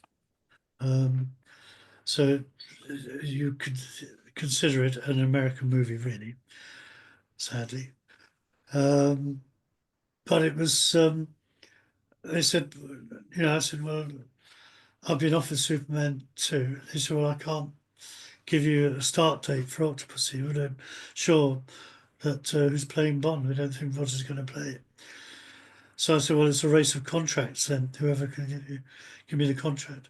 And Superman delivered me a contract straight away. So I was heartbroken when I heard that Octopussy was starting up with Roger and I was still doing Superman 3. So I couldn't do it.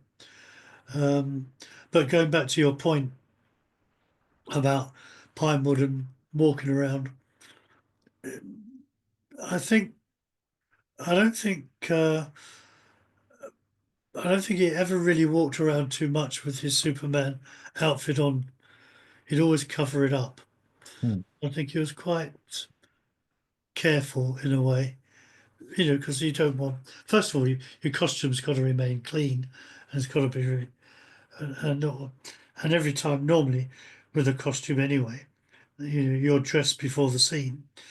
Um, with Superman, I think with Chris, I think he once he went off to his dressing room, he would cover up, wear a dressing gown, and wouldn't be seen in his outfit much. And we were still in those days. You still had the dressing rooms for the artists, and you still had the canteen, and you still sort of break for lunch, and everyone would meet in the canteens or the restaurants. It's all changed now, as the restaurant is non-existent really. Pinewood is just a four-wall situation, and the artists now all have their big trailers. The dressing rooms are no longer, and ever since I think certain artists started to want the American artists came over and wanted their trailers. The next artist that came in working on the same film or with another artist, they wanted a bigger trailer than the previous artist. So those games started to be played. And then they suddenly decided, well, we'll work through lunch. So then you had lunch. Okay, you had each film company having their own catering. So you had each company having their own catering within Pinewood, believe it or not. Then you have the catering buses where you'd go and get your lunch. And you go and eat it on the catering buses instead of the canteen. And then you wouldn't have lunch, have what they call a running lunch. So you grab it as and when you could. and it makes your day shorter, so you'd only do a 14-hour day. Only, yes. Yeah. If you could, Uh, so you go home early and spend time with your family. yeah. But I mean, still, 14 hours is a, and most people are used to eight or 10, and that's without traveling, isn't it? So long days. But I suppose what I've you're, done a 14-hour day. mm, We've had to work in Surrey. So from where I live, where mm, it's well, an hour and 20 minutes to Surrey for me. right. So, by the time I got home, I had to get up. Yes, it sounds I imagine it'd be quite hard on personal life as well because you're sort Very much so. of it's months and months at a time of this, isn't it, really? In a way, that's why I used to like locations, because locations used to go away. You were picked up in a car, or you had a car, and everything was always very close at hand. Whereas the rules of, shall we call them, the rules of engagement are slightly different Mm, later on working in the industry. And they'd never put you up in a hotel unless you're 2 hours away from the original base, or some rule like that now. mm, So, and you'd have these 14-hour days. And then when digital came in, I'd have to do my editing after that if I wasn't in a place where I'd have an office. Sometimes you're lucky enough, if you're on location, you might have a publicity office, what they call one of the four-ways, um, which is like a part of a little trailer. And you could go in there and put your light box or go through your computer and look at your images. But if you're working outside all the time, you've got nowhere to set up or look at your material, then you'd have to do that later on when you got back home. mm. And I always made sure I looked at everything. I would never let anything go to the States or anything without seeing it first. Oh yeah. But it's, again, pre-digital, and if you lose it or something is misplaced, that's it, isn't it? Yeah, but I mean, it's worse with digital because you can shoot more. Mm, Um, I mean, on a film camera, basically every day, I'd have maybe four cameras around my neck, possibly. mm, I'd be shooting black and white and color, and I have two cameras of each. Each camera shoots 36 on a roll. mm, So every time you press the button, you want that to be a key shot. mm, And then what you'd want to do is try and duplicate your shots, particularly in color, to about three or four of the same, if you could, because at the end of the day, the publicity and marketing department would want to split up your original material into four or five different sets with original material to send to different areas for distribution, like Europe, Asia, Japan, and so on and so forth, and the US. So you want really, if you could, a minimum of four without duplicating your your images, which mm, invariably you had to do, but mm, you try and find a way of shooting as much as you could, so as you could give each continent or each area of distribution original images. mm, Whereas when you started shooting digital, um, that wouldn't come into play because you could copy something and you wouldn't lose any of the uh, resolution at all. Because you mm, copy anything digital, it'd be an exact, precise copy. Um, but because you could shoot more images, in other words, you have more images on a roll as such, on a compact flash card, on a you naturally shoot more. So you come back and the images sizes would be bigger and bigger. So you'd spend hours going through your material, um, checking all your material, making sure the ones that you want to go, and to delete the ones that just haven't quite met your standard. mm. I was thinking about the climactic sequence to Superman 3 with the destruction of the computer. I think a lot of that was Derek Meddings, but I think they might have shot. I think they shot it twice. I think they did it. I don't think it quite worked when they did it on the actual real set, and I think they then had They to did turn it a over to lot on the real Derek. set. They did blow up quite a bit of it on the real set. Hmm. But they had to be careful not to blow it up to the extent where they would destroy it, so they Mm. couldn't do it again. They Yes. also have to think that there's going to be a take two or take three, and also don't forget they're not going to see the end result until tomorrow morning in what was called the Mm. Rushes Theatre. And sometimes, very, very, very, very rarely, but you have to make allowances that sometimes things can go wrong. There could be a hair in the gate that wasn't spotted, or there could be something wrong with the film, extremely rare, or there could be something gone wrong in the lab, extremely rare, but nonetheless, from an insurance point of view, they'd want to make sure that they could put that set together again to be able to do it again tomorrow. Mm. So that was one of the primary reasons why that sort of sequence would have to be added to um, by visual effects, by Mm. their paintings, by miniatures. I think I'm not sure, but they must have built a miniature set of it. I'm sure they did. Oh, yeah, yeah. I mean, I think you've got if people got an eye for miniatures, they will notice some things that would be miniatures mixed with the actual Yeah. set. So I think it's a nice combination of the two. Um, just to sort of start to wrap up, we are saying about the publicity shots that you added some visual effects to. So I think we mentioned in our initial chat the shot of Superman's lasers coming out of the bubble that he's kind of constricted in the computer. There was that. There was Yeah. also the one with the tanker when he Oh goes yeah. to repair the tanker. Mhm. I put on the stills. I put the laser beam in his eyes to repair the tanker. The same. I'd taken all the wires out. The same in the computer scene that you were talking about with the visual effects where Superman is um, has this wave of what was it? It was a thing that uh, Gus does. He got the what was that liquid that Superman couldn't have? Oh, yeah. So he destroys the computer with this acid that heats up and then eventually spills and blows up the computer. What was that beam? I put Yeah, in. yeah. That's a kryptonite beam that the computer. Yeah. So you would have That's done. the word I was looking Mm, for. yeah. Kryptonite. The kryptonite beam on him and put that in on the stills. Um, and there's lots of things like that which I enjoyed doing, and I was employed afterwards to do that.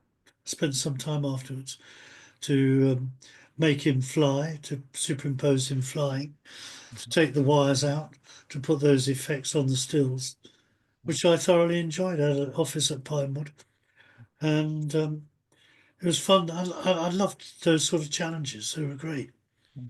So are you literally drawing like the beams on there and then sort of coloring Yeah, it as I a said bit earlier, I more? went to people like Yeah. Roy Field who they'd already, because it's got to look the same as it is in the movie.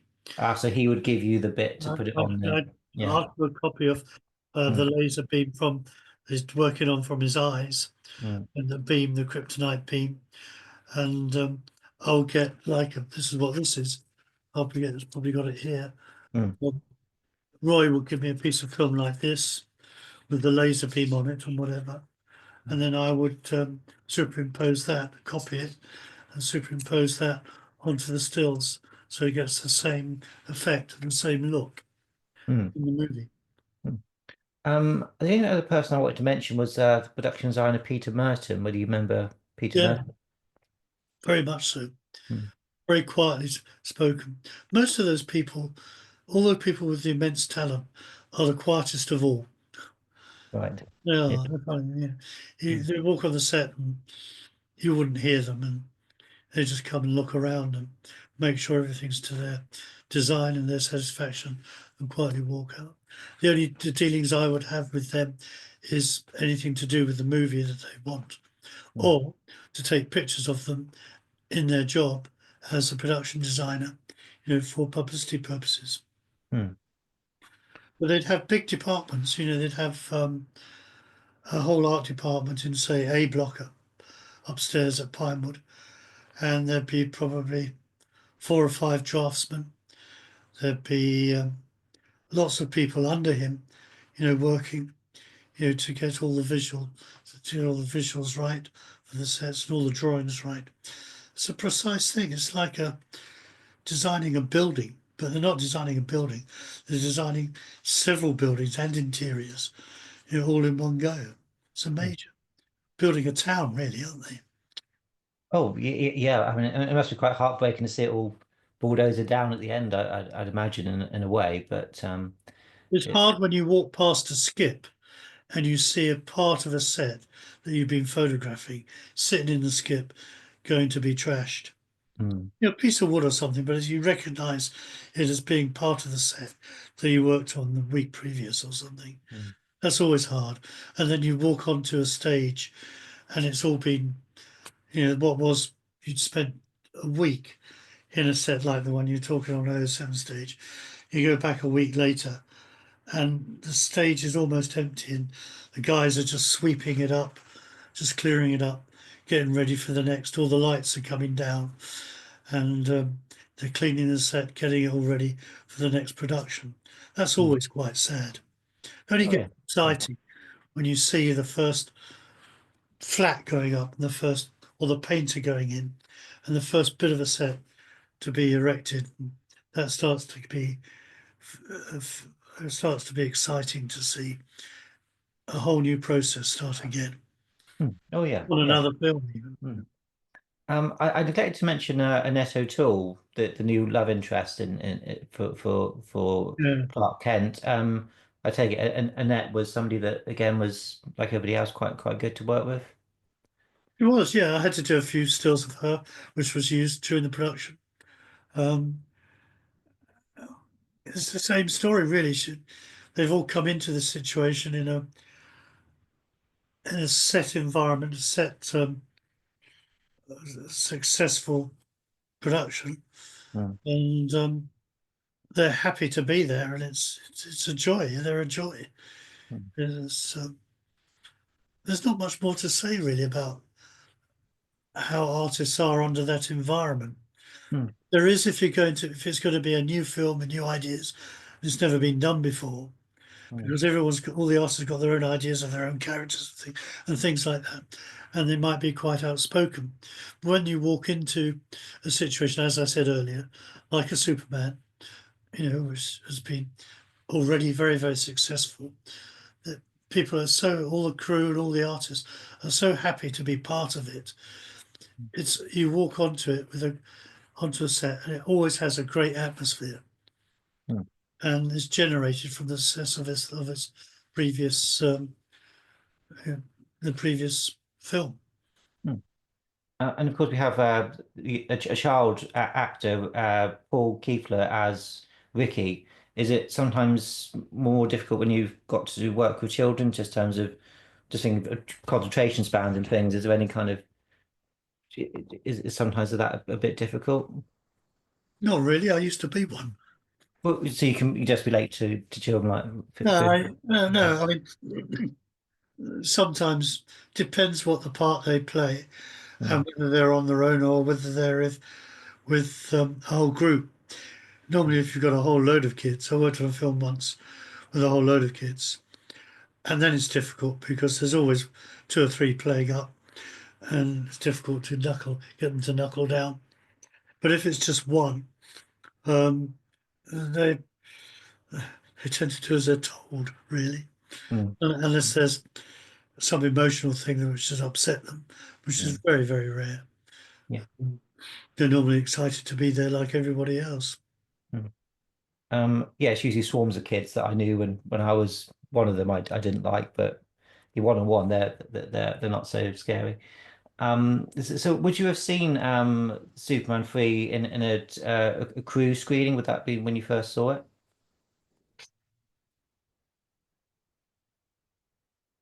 I honestly can't remember. Probably the only thing about it was trying to think what I did after Superman 3. I can't remember offhand. Uh, they always had a crew screening, always. Mm. If there'd have been one and it was possible, I would have gone to see it. But I can't remember whether I did or not, to be honest. Well, just having a look at your credits, you did Crawl, Afterwards, Master of Game, Master of the Game, Indiana Jones. Before them was Hunchback of Notre Dame. So that's sort of where Superman 3 sort of sits in your. Right then, Kroll would have been Kroll. I think would have been immediately afterwards. So I might not have been able to go. Although Kroll, no, we would have been on location with Kroll. Mm, Went to Italy. I did a lot in Italy, so I probably didn't go. To be honest, mm. I probably was in Italy when they had the cruise showing, so I probably didn't see it till I got back.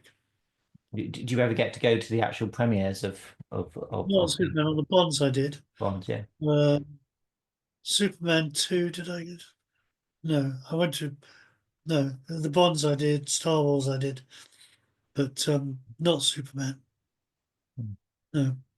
And were you a fan of Superman growing up? Was it something that you were? Yes, I did. I used to love to Oh, watch. yeah. Used to watch it as a kid. Mm, Loved it. Used to have the Superman comics, so to be able to have the opportunity to work on it, I thought was great. I mm, was a bit apprehensive, I think, when I heard they were making Superman 1 as to how it was going to look, because I'd always sort of seen it in black and white. The original TV series was black and white that I saw, mm, and it was strange because when it's in black and white, it's taken away. It's not quite surreal, so it leaves a little bit in open in your imagination, I think. But when it's you find out it's going to be made obviously in colour, obviously, um, you wonder how it's going to work and how they're going to work with him flying. And there are so many challenges that all the effects people had to tackle, and the art department, and the costume department. You wondered initially how it would work. But as soon as you sat in the theatre, and I did go, I do remember seeing Superman 1 at a cruise showing and Superman 2 in a cruise showing, because it's just certain things I just remember. But on the Superman 1 cruise showing, when I went there, as soon as you saw the titles come up and it all came towards you in the screen and the music and everything all put together, before you saw Superman, you knew it was going to be a success. You just had that feeling, your whole heart started to flutter and you started to get excited. Sit in the theatre, the big screen, the titles and the music, it was quite fantastic.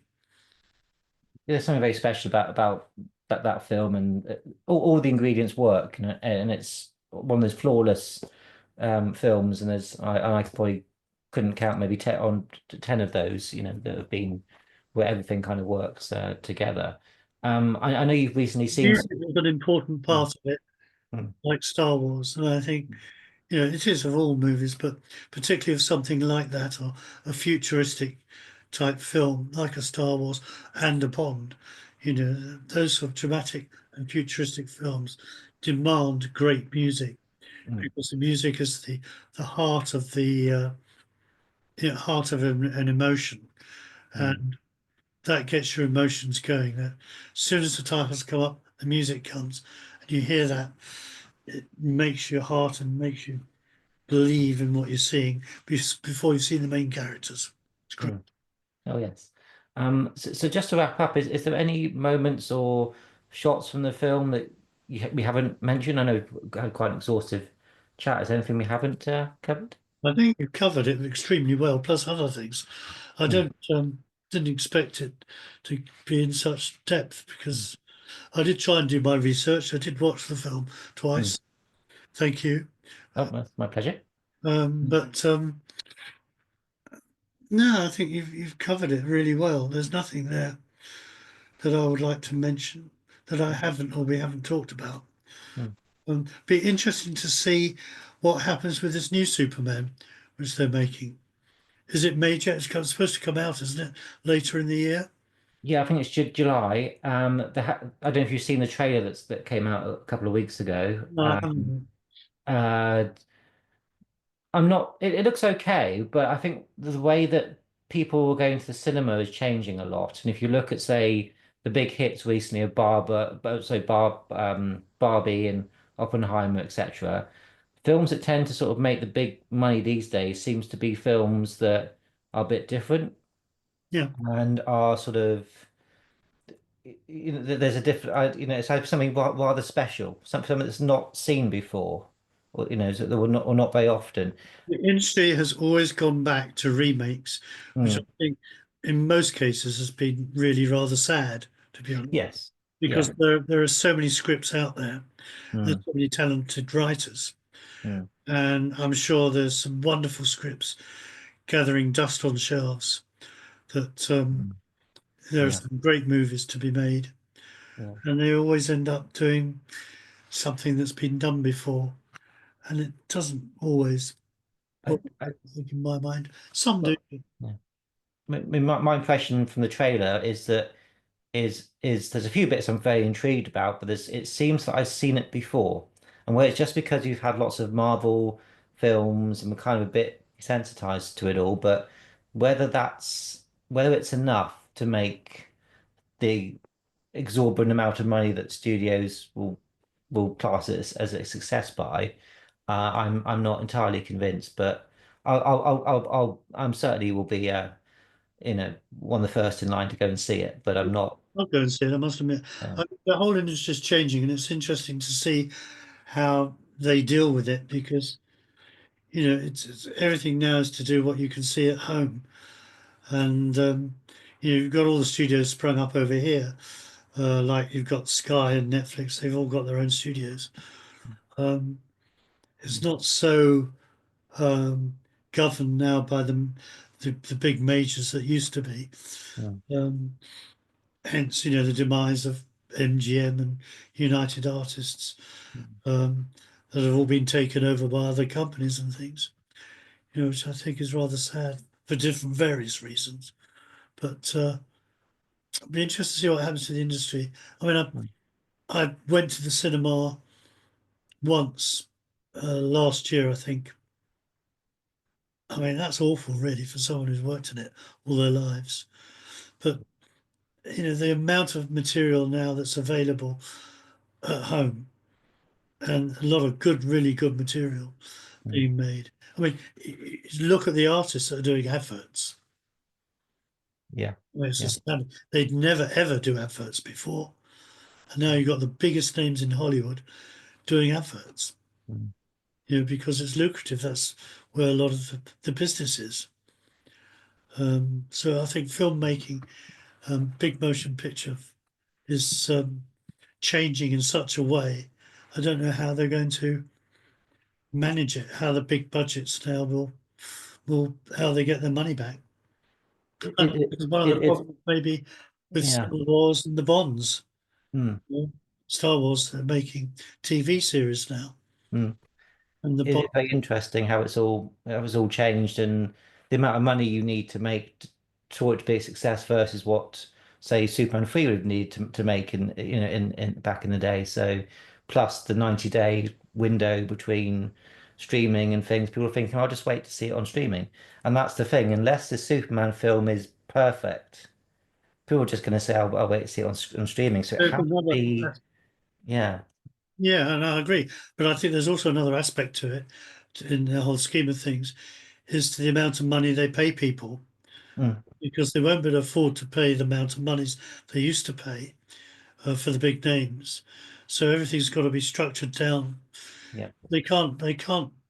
They can't spend 200 million, 300 million just for a TV, surely. Can they? I don't know.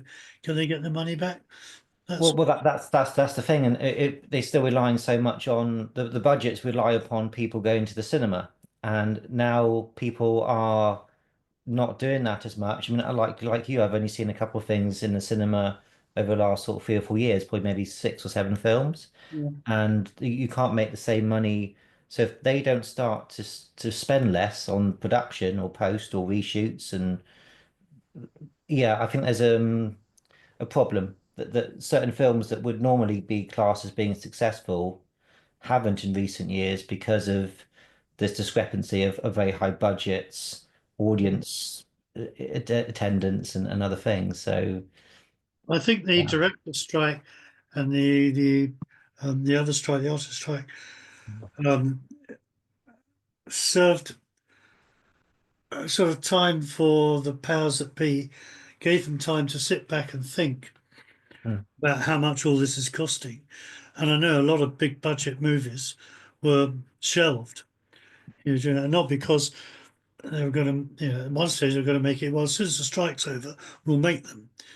But then they suddenly realised, all the financiers sat back and realised, hang on a minute, we better start looking at the streaming services more seriously in the budgets of our movies to allocate it to go be able to go into the streaming services for it to be economically viable for us to make.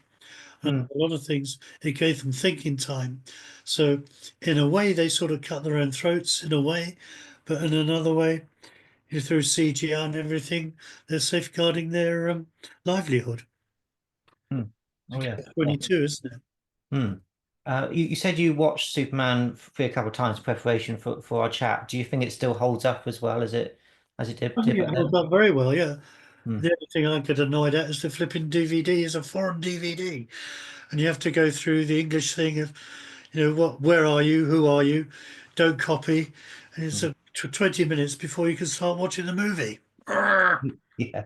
Yeah, there's lots of different, and they used to put adverts on DVDs. Thank God they don't do it anymore, but you used to have to sit through trailers and things now. But yeah, I think the film does hold up Yeah, very I well. do actually very much so. Yeah.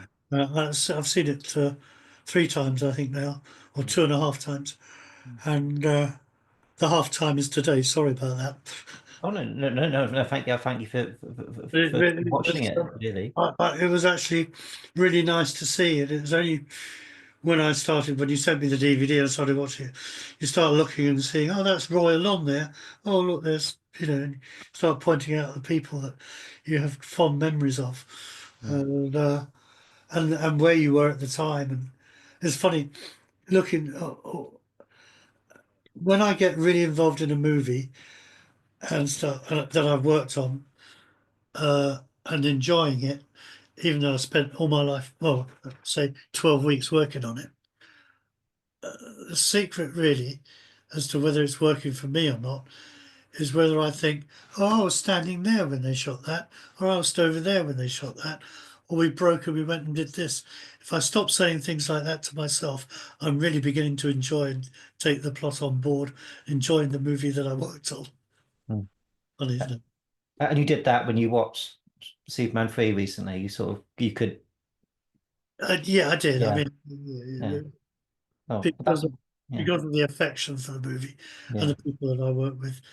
Mm. Initially, I wasn't thinking where I was, Hmm. but I was having to because I knew that you were going to ask. Oh, You were yeah, going to yeah, ask. So the yeah. two things were going Mm, on there. yeah. The second time I watched it, I was knowing exactly where I was at Mm, that particular time of that mm, particular shot.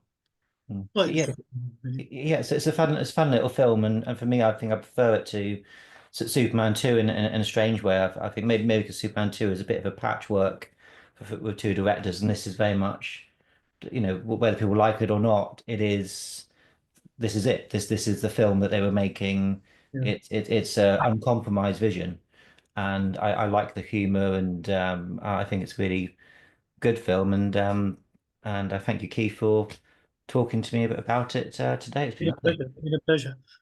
And when are you going to have another one of your nice afternoons and the quizzes and whatever? Another Shaken Not Stirred event. Yeah, the October half term weekend. So I think that's the. I'll send you the dates, but we're going to be looking at Thunderball, A View to a Kill, GoldenEye, and Spectre because those are the big anniversaries. So there'll be guests from a number of those. We are meeting in a week or so to look at who we want to invite and stuff. And of course, you're top of my list to put forward. So I'd love to come if uh, it's going to be GoldenEye and yeah, Have You Been Killed. I worked on those. yeah, I'd love to be there for that. yeah, yeah. I can't If see you us want to not. see any Yeah. of the stills from those two movies, to talk about or to have on your screen, then I've got a library of those two movies. That would be wonderful. Yeah, yeah, I'm sure they would incorporate it in the presentations and things. But yeah, yeah. As soon as we got more information on that, I'll pass you the details to you. Okay. Alrighty, well, thanks a lot. I Yeah. think I better go. I did promise to cook dinner tonight, Oh, hoping that I missed out. oh well, fingers crossed. Take Okay. care. Well, take care, Keith. Bye bye.